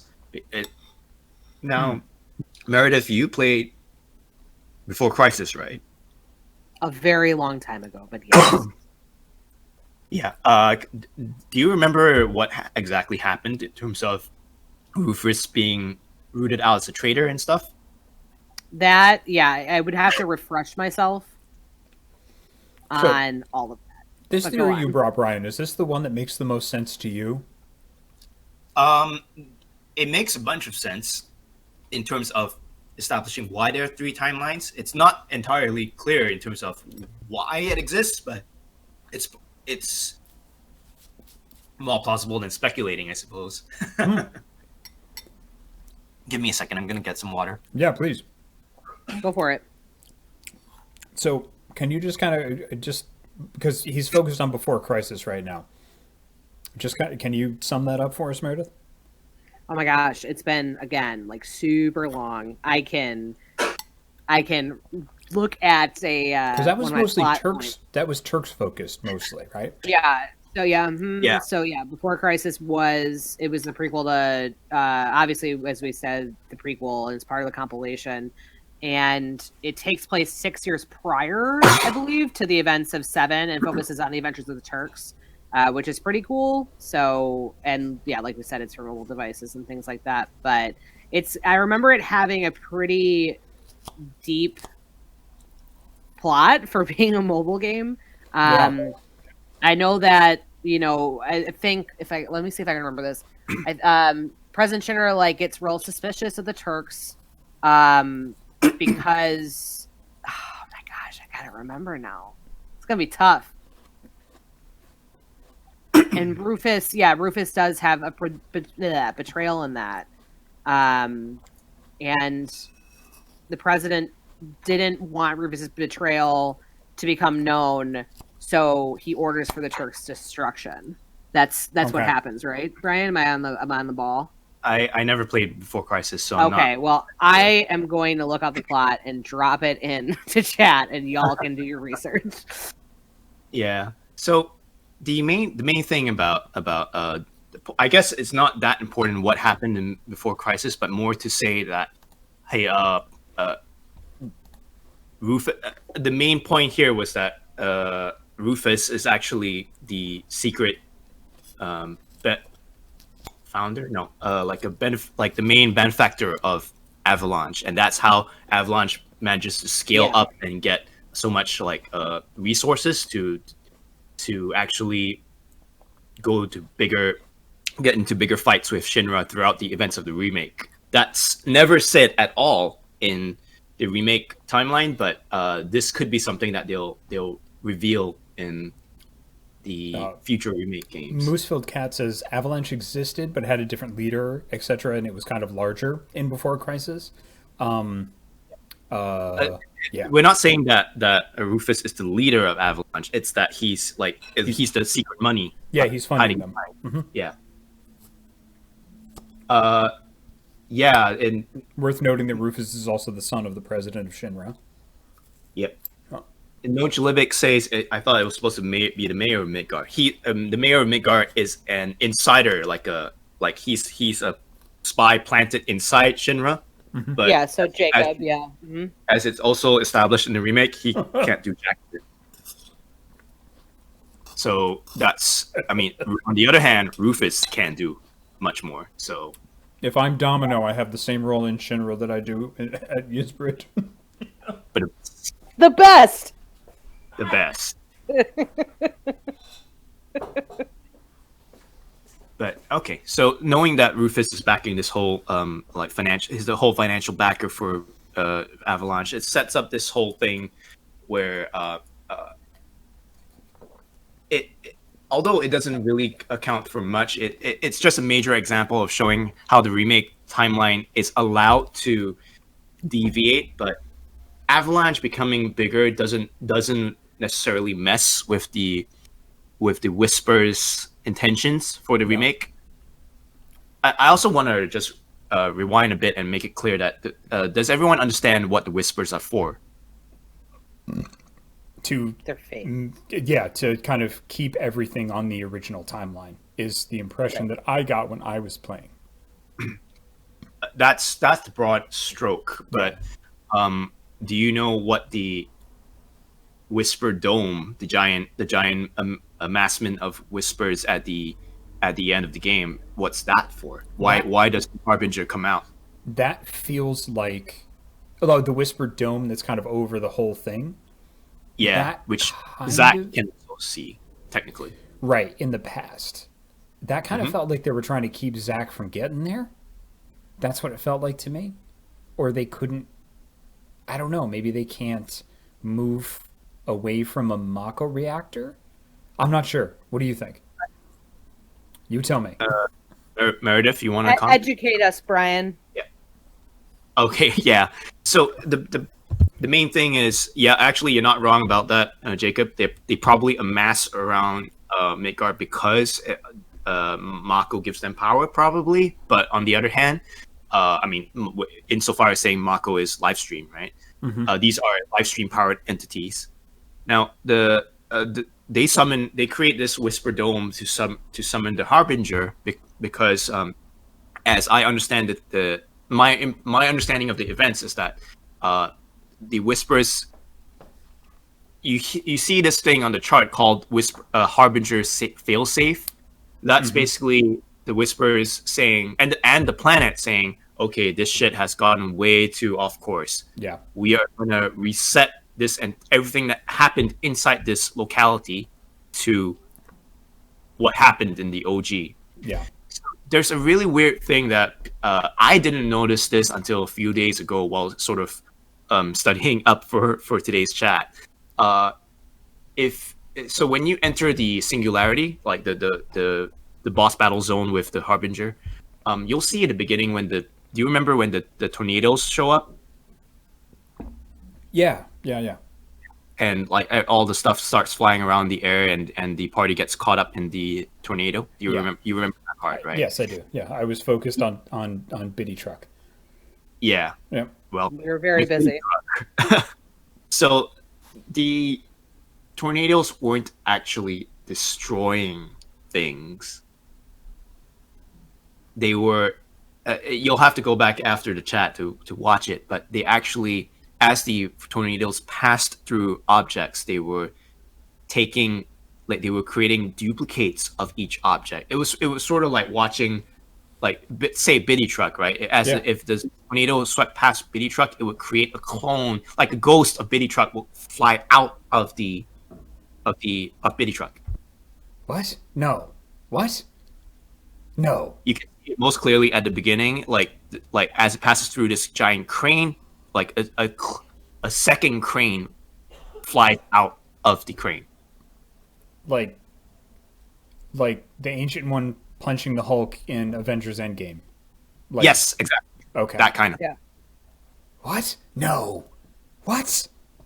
Fuck. All right. Shit. What? Notes. Notebook. Where the fuck are you? So the whole principle behind the Harbinger doing all of this is that it's cloning all these items inside the singularity. Yeah. Gonna wipe out whatever the hell happened, Cloud and Biddy Truck and all the aberrant actions that have happened. It's gonna clear all this crap out and reset the timeline at that specific point so that it continues to match what happened in the OG. Oh, that is super cool. Okay. So when the singularity is when the failsafe process is created, they have to do this through a singularity.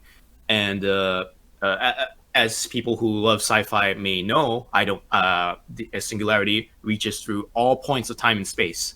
I think they actually referred to it in the remake as this is a point where all the threads of time and space flow through. Yeah, flow through. Yeah, that's a line when Sephiroth and Cloud fight at the very end.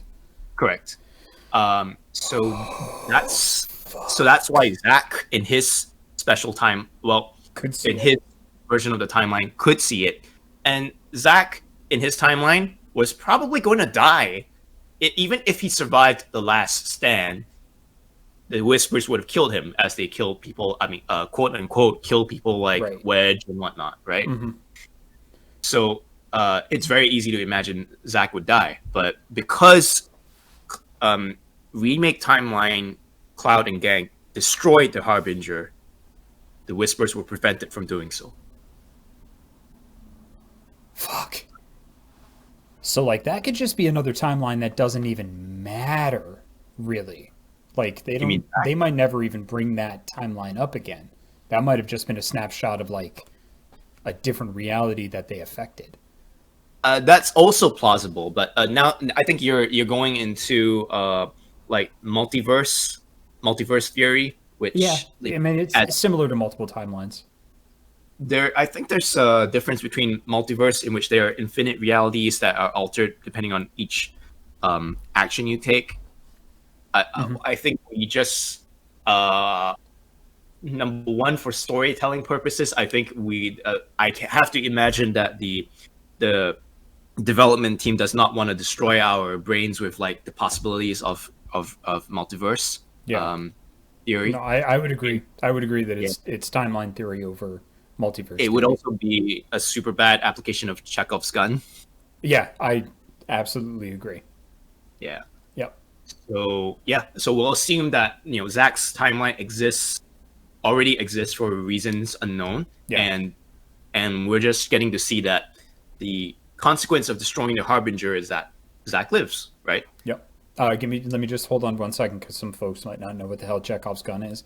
So Chekhov's gun is essentially if you see it's when you're watching theater, if you see a gun on stage, that gun will definitely be used at some point during the play.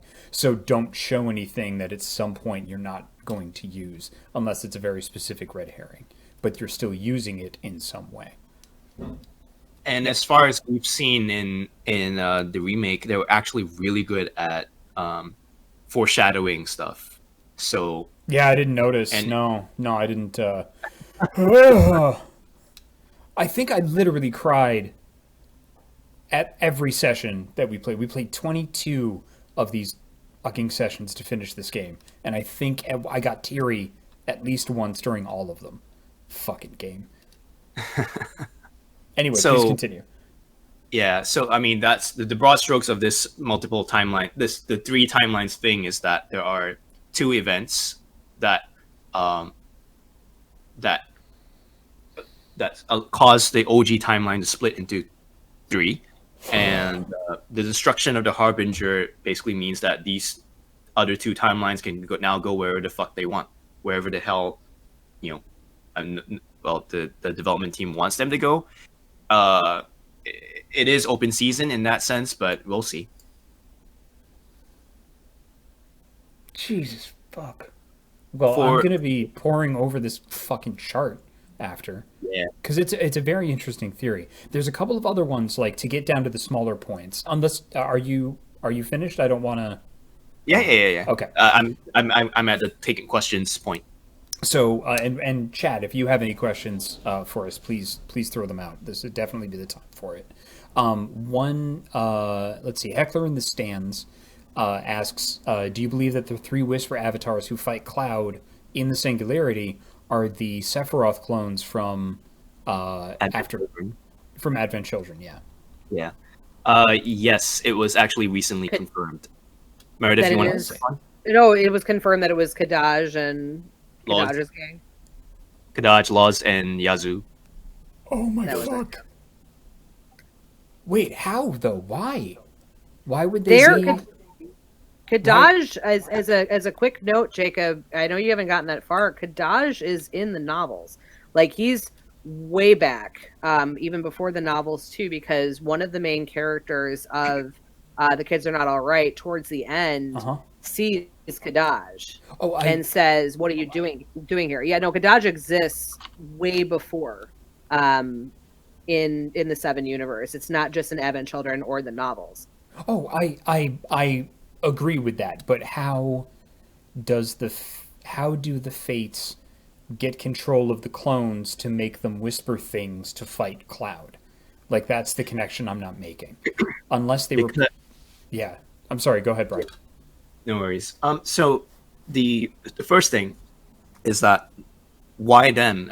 There's someone else asking why isn't it Cloud, Tifa, and Barrett? I first want to point out that Jacob, you actually missed out on a major bit of trivia because you didn't bring Assess with you into the battle. Dang. If you had assessed the three of them, you would have gotten a very big hint as to why they are who they are. But it basically the Assess that I would have told you basically like these. I'm gonna paraphrase here, but these are travelers from a future timeline here to try and defend. Basically, they want to make sure that their timeline continues. I had Kikazi actually brought that up during the stream, but we didn't have Assess equipped. I Yeah. just haven't gotten a chance to look it up later. Izandi says an entity from a future timeline that is manifested in the present day. It fights with the sword to protect the future that gave shape to it. That is the one for Kadaj, aka the red guy. Yeah. So the Harbinger grabbed it from the future, threw it in the singularity to fight you, and like gave them powers.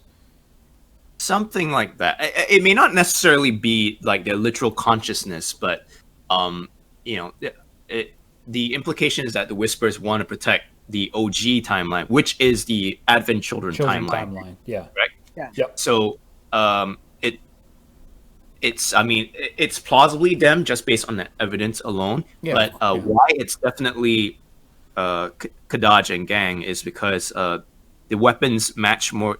Number one, the weapons match more closely to their loadout in Advent Children. So Kadaj has his sword, the singular sword.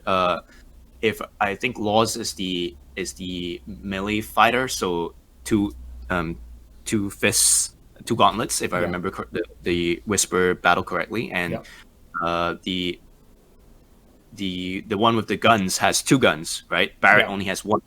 So to say that they were Cloud, Tifa, and Barrett is sort of like it doesn't really match one to one. Yeah. And more importantly, why would Cloud, Tifa, and Barrett come back and try and attack? Since they're the ones trying to fuck it up. Who confirmed that? Do you know?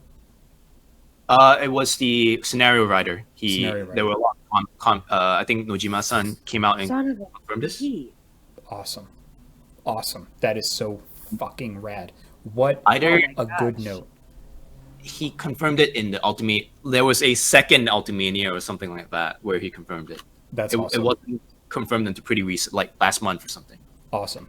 Gek has a question. So Yuffie basically has to show up since Wutai is so. But when do you think she and Vincent will show up? First off, I think everybody's going to show up because if they don't, even if they are going to change things and do like different timelines and weirdness, if people don't show up, folks are going to burn Square Enix to the ground. Yeah. And to note, essentially, in the OG is when they I mean, because some of them show up pretty late too. Yeah. Because Yuffie you can get in the OG anytime you enter a forest. You'll fight her, and then you have to answer a series of questions and you have to answer them in a certain order. If not, she runs. Mm-hmm. Vincent is when you go to the Shinra Mansion. Yep. He's in the basement, hanging out in his coffin. Yep. Sid is at Rocket Town, which is right after Vincent. And then Kate Sith, you get at the Gold Saucer. Yeah.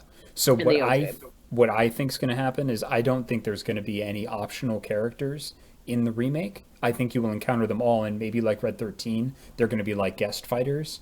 But I don't think there's going to be any optional characters. I think they're going to play with that concept, like they did with most other things, and have them show up and probably make a pithy comment about like, you know, who knows if you were fated to run into me or something like that. That's how I think that's going to play. Yeah. Okay. So you had mentioned something earlier, Brian, that I want to circle back to. Mm-hmm. You said multiple Sephiroths. What the fuck do you mean? Yes. The so this is straight from again, I'm not taking credit for this. This is something that is quoted straight from the Ultimania. They put forward the idea that there are 4 different types of Sephiroths, plural, that you meet throughout the entire narrative of Remake. So let me check notes. Okay.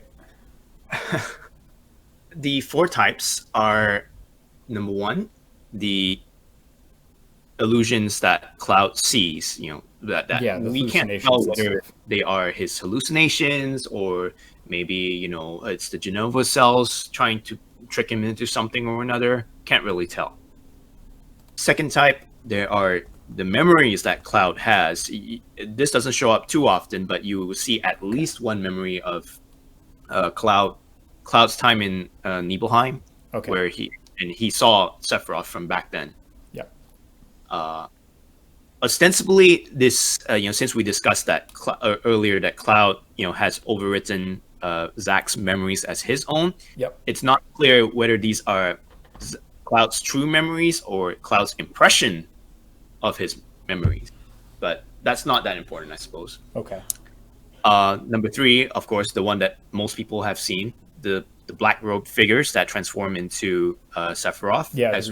Yep. These are the Genova Project quote unquote clones. Uh-huh. I don't really like referring to them as clones because I think they were just people who were injected. Yeah. Mm-hmm. Yeah. I strongly suspect the clones is just a mistranslation somewhere, but Yeah, I would suspect that too. Recall that the word clone is mentioned anywhere in the remake narrative. I don't believe so. Yeah. Yeah. No, it's not. Mm-mm. Strongly suspect it's a mistranslation. Anyway, that's the 3rd type.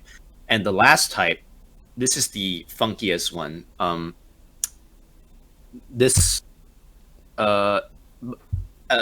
Before I get on to the 4th type, the 3rd type, unlike the first 2, the 3rd type is actually visible to all the party members or anyone who can actually, see people, right? Uh-huh. The black robed figures are actual material, like tangible people. Right. The 4th and last type is what I refer to as the time traveler. This person is only visible from the end of the Midgar Expressway and forwards. I think I might actually want to add like a 4A and 4B because from the start of the expressway, from the end of the expressway, you see Sephiroth and he opens the portal into the singularity. Blah blah blah. And everybody can see him. Yeah. Yeah. When you fight Sephiroth in the singularity, Yep. I wonder if that's actually Whispers taking the form of Sephiroth. Oh God. That's a theory I've read too. Is that they Fuck. because it would make sense. It would make sense if they did. But to clarify, we'll see. the person you meet in the Edge of Creation, the one after you defeat Whisper Sephiroth, that's the time traveler again. Okay. So, to be clear, like the person who opened the portal into the singularity, and the person who Cloud meets at the Edge of Creation, I think those are the same person. But the most important reason why I have to distinguish this time traveler as a separate category is apparently in Japanese he's listed as having a different speech pattern. So Jacob, I know you'll appreciate this. The Edge of Creation, Sephiroth refers to himself as Ore, like it's something that he doesn't do once he loses his mind, like after the Nibelheim incident. Yeah. So it's fair to say this is the quote unquote nice Sephiroth. Right. So the question is, where the fuck did this guy come from? Is he from a different timeline? Does he have memories from the OG timeline or some other timeline? Why does he have all this power if he's like good old Sephiroth from pre-Nibelheim? I have a theory on that. Yep. I think So, this might yeah. be the Sephiroth that gets the shit kicked out of him after Advent Children, and is essentially cleansed, and is using Mako energy to come on back. That's a theory. That's not a strong theory. I don't feel incredibly strongly about it, but that's where narrative brain goes. Are you referring to in Advent Children when Kadaj turned into Sephiroth? Correct. Yeah. Because But Sephiroth was hanging around in the live stream for a while. Well, we have no idea if that was Sephiroth or not in Advent Children, because it's just like when the other Genova Project experiments turned into Sephiroth. based on some of the interludes in on the way to a smile is where that theory is coming from. Okay. I have not read that, so I'm not sure how that influences. But The let's interludes between the it's short stories and On My Way to a Smile seem to be focusing on Aerith and her consciousness in the live stream and Sephiroth and his consciousness in the live stream. Yep. right. Yeah, so I think it's his consciousness. And I think maybe his consciousness gets cleansed and he gets a shit ton of power, but because his will is so strong, that's what gives him the power to go back in time to try to fuck with shit. I will subscribe to the idea that the Edge of Creation Sephiroth in Remake is the same Sephiroth as the On the Way to a Smile Sephiroth that you're referring to. Mm-hmm. I don't think the Advent Children Sephiroth is that same person. So, Okay, No. that's fair. I will subscribe to that 100%. No. Okay. All right, that's fair. Izendai asks, "What is the Edge of Creation?" That's the zone at the close to the end of Remake where Sephiroth says to Cloud he only has 7 seconds to the end. Yeah. Heckler in the stand says one hint that Seth traveled back from AC is that the AC music plays after the first Sephiroth encounter in Chapter 2. That's interesting. I'm not convinced, but I mean, anything could be anything. Yeah, I mean, this is speculative fuckery at this point. Yeah. Nojlivik asks, what do you guys think happened between Aerith and Marlene in the bar in Final Fantasy VII Remake? Referencing the sort of strange scene where Marlene suddenly calms herself while crying on Aerith's shoulder. There's some fuzziness, like kind of when Cloud is clutching his head, I think. And then Aerith motions to Marlene to like keep a secret or be quiet with her finger. So I've read a few theories on this, and the one that I subscribe to, because it's hard, because at first when I first played it, I was like, oh, she's obviously telling Marlene something, and then with Red 13, I'm like, oh, she's obviously healing him, right? Because that's what I is figured. upset.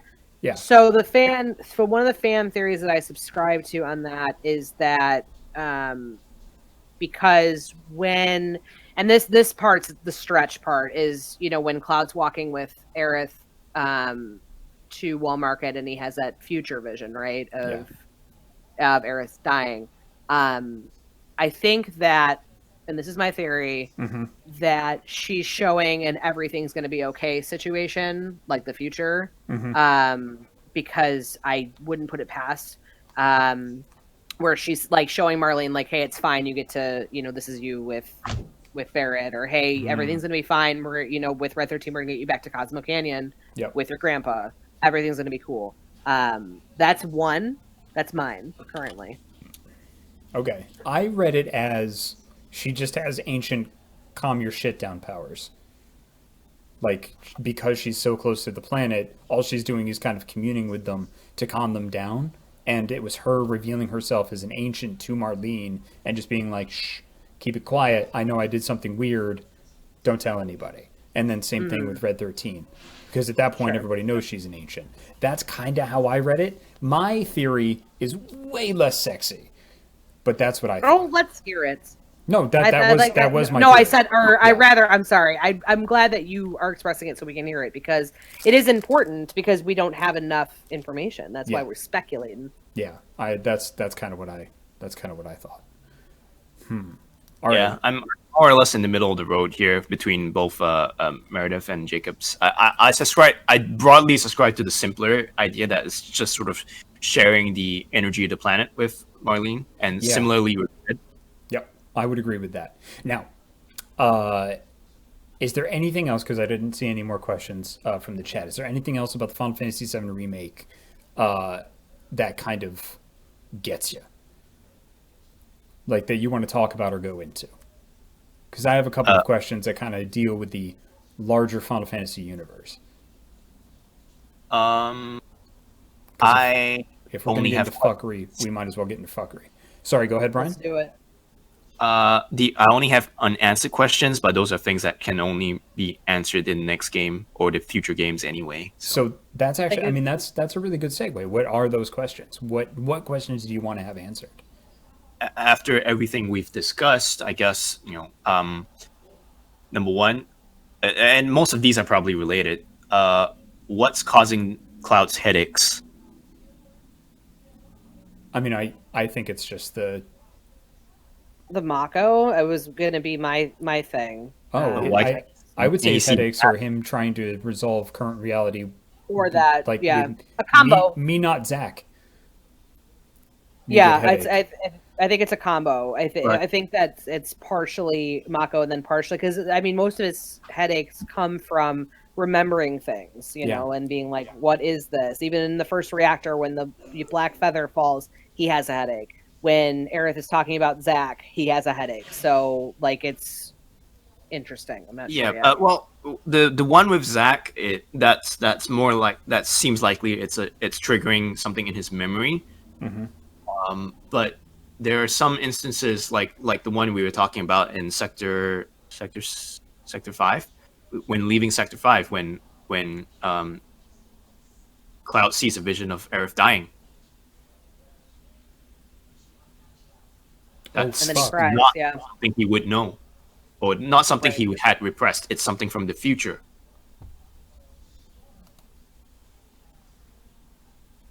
Well, fuck.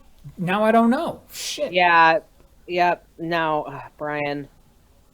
Dun dun dun. I say- Like look at me being like oh yeah, like Cloud like totally sees Aerith dies and he cries about it just as a passe, and now Brian's like, but what if? Now I gotta like sit with this. It's okay. That's the point of that's me asking. So what's causing the headaches? Because Now I is wanna it know, actually, yeah. Because I mean, it could be. I mean, I think. I need a second. Fuck, Dropping it on us. Brian, and I say this with love and respect. You've literally changed my life in a number of ways. Fuck you.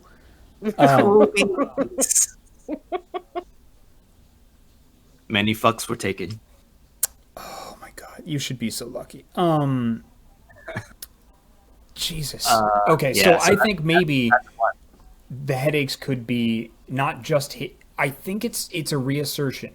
It's not necessarily always a reassertion of Zack getting fucked up, or like the his personality trying to reassert itself. But I think it's a reassertion of like reality itself, because in the OG, it was when Cloud's original personality was going to reassert itself. I think it's kind of an extrapolation of reality itself trying to assert itself.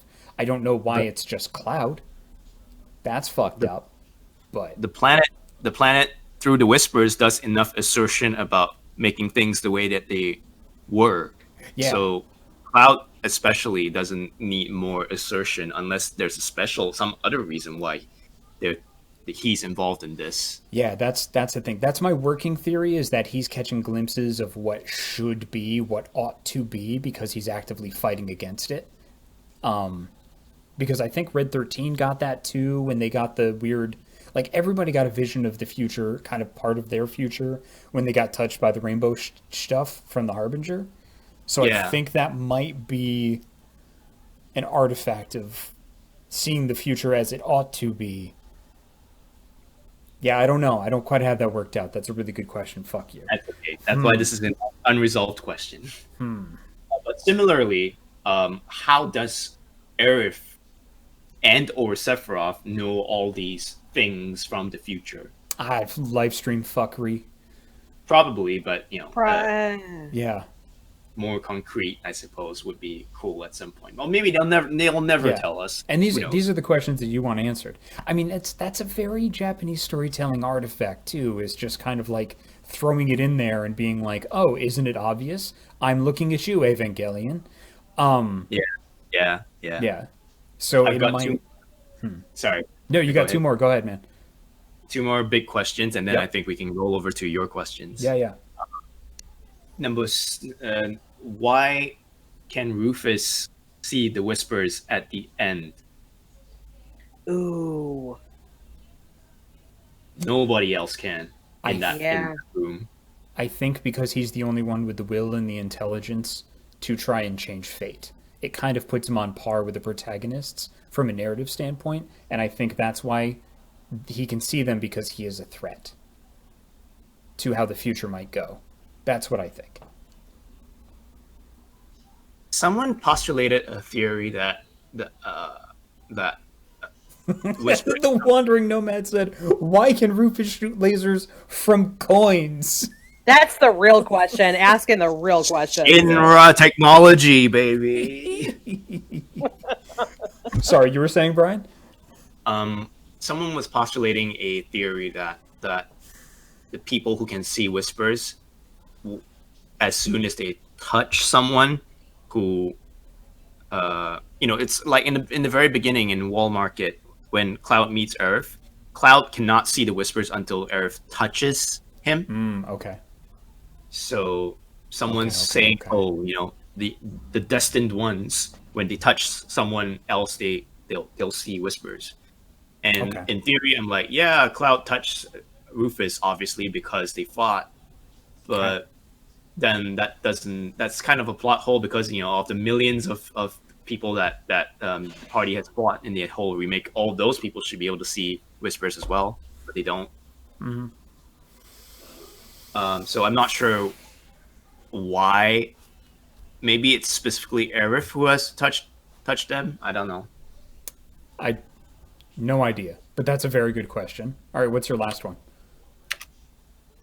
Why doesn't Tifa say anything about Sephiroth on the occasions when she can see him? Because she should remember exactly who he is. From the incident, TM, yeah. Yep. That's a good question. I got nothing for that one. I got nothing for that shit. Maybe there's no important question to ask. Maybe she'll ask it at the beginning of the next game. Who knows? Yeah, they might be saving it because sometimes they do that, and sometimes there's just too much shit going on for somebody to be like, "Oh, hey, that's the guy that burned down my whole village," just because there's so much fuckery happening. Yeah. Ooh, okay, that's good. How about you, Meredith? Do you have any questions that you want answered? Like anything like really bugging you? Yeah, the thing that bugs me is Aerith like switching a lot, like in the terms of like, so we like I think we touched on this, we might not have. There's been a lot. It's been 2 hours. I know, it's been a lot. At the end of the highway, when Aerith is like, we have to go after Sephiroth, blah blah blah blah, like and tries to stop Cloud, and then Cloud goes, "Why did you do that?" And she goes, "I don't know." Like she has another moment somewhere. I can't remember. I'd have to replay it again where she has one of those I don't know moments. Mm-hmm. And so I'm almost, that's been really nagging me. And I don't know if like it's nothing. And she just, just was like, oh, I'm under so much pressure that I literally forgot why I did that. And like, or I just did it on the rush of adrenaline, but it is really bothering me. Okay. Personally, I think that she kind of knows more than she knows more than she ought to, but she doesn't know that she knows. It seems more of a feeling or a gut feeling than a premonition. Like she's a prophet with her emotions, and she kind of knows what's coming. Like, if we do this, I feel like this is going to happen, instead of I know this is going to happen. And I think she might have just been reacting with her gut. Yeah, it kind of goes back and leans on the theories we've talked about, though. Like, if she does know more because she knows what's to come or what have you, I don't know. It just really bugs me. It's the one thing I think about. Yeah. Lay awake in bed. Yep. Mm-hmm. Yeah, definitely. My big question for the game, before we kind of spin out into some other stupid fun shit, is are you going to break my heart, game? That's all. Question. I can't do it again. It's been over 20 years. I can't do it again. Cannot. And this game did a really good job of rebuilding that part of my heart that I put on that shelf and zipped up in the box and said that was a good experience. I'm glad I'll never have to feel that again. And then it was just like, it's cool. I'm going to build you a whole new box. Look, I built you a whole new box. Isn't that nice? And I'm like, wow, that is a really nice new box. Thank you so much. And then I look up on the shelf and that box is gone because it built a new box that it can then step on like it's at a Jewish wedding. Like, fuck you, game.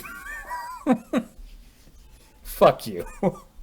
So, one of the things that I noticed in the game, one of the cool things that I noticed is there was a dude in one of the pictures in the museum that looked a lot like one of the characters from Final Fantasy X2.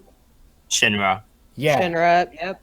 Like, the dude's name is actually Shinra. And the guy was sitting in the front of the picture and looked, and in X2, he is a kid. In this game, it was the same kind of mask, but like grown up. And like that, I hope that's on accident. Like, again, I don't need crossover between my Final Fantasies. Like, every once in a while we get a crossover event in Final Fantasy 14 when they want to promote a new game or something like that. That's rad as shit because it all fits in canon and it's continuous. It's not shoehorned in. It was planned and built in to make sense. I don't know what the fuck they're doing or why they did that. If it's a fun little like ha ha ha, or if it's we've been planning this for 20 years. Like, what the fuck? Well, I mean, the far plane in 10.2 is very similar to the live stream, but I'm sending an article to chat to look over just to see the thing. Yeah. I don't know. Nozlivic is Easter eggs versus continuity. Is it an Easter egg or is it continuity? The article is calling it an Easter egg.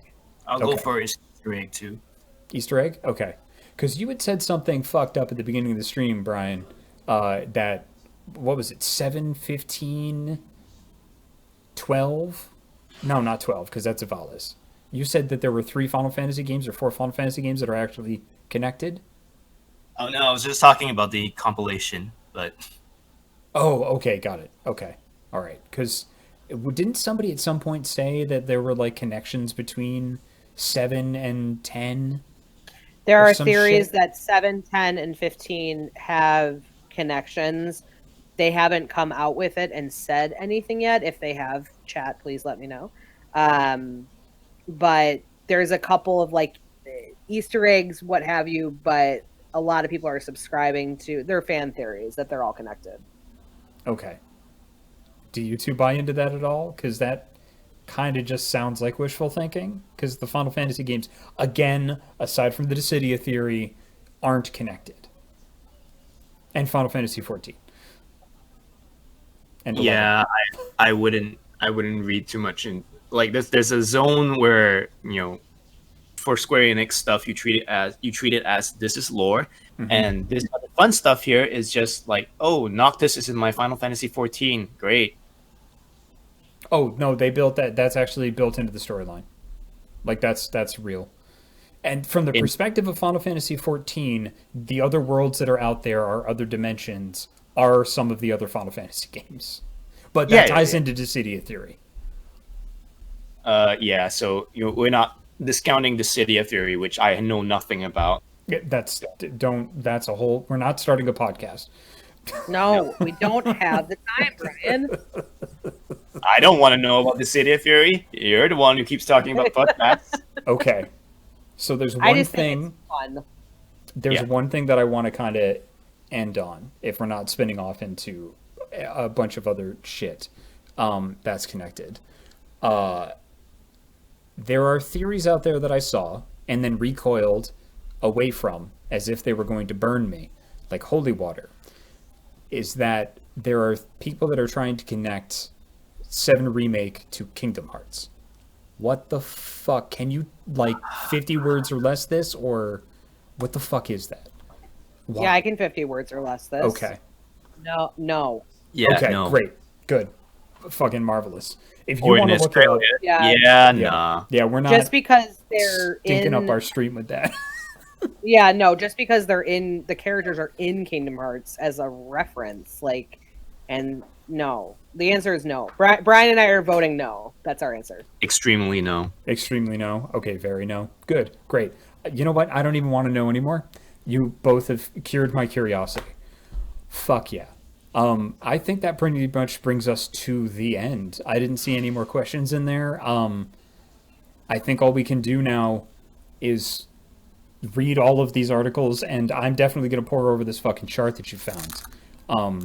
Can you drop that, Brian? Do you mind dropping a link to that. I'll share in the, it in main chat, like in the stream. in channel. the stream channel. Yeah, yep, in the stream channel. Awesome.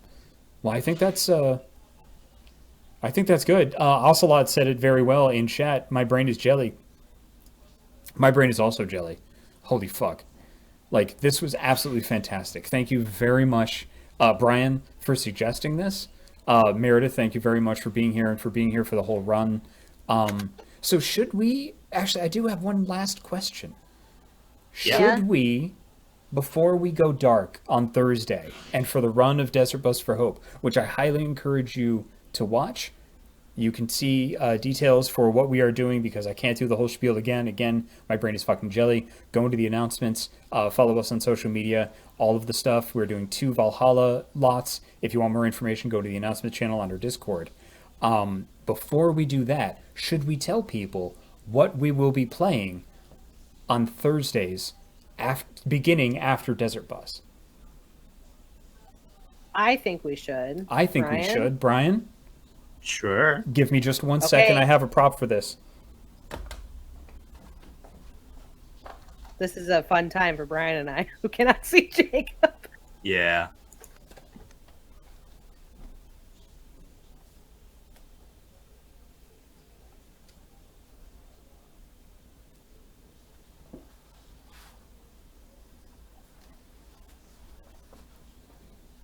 We're going to play Yakuza Like a Dragon. Fuck yeah. I'm wearing a Majima eye patch. Oh, awesome. I'm very excited.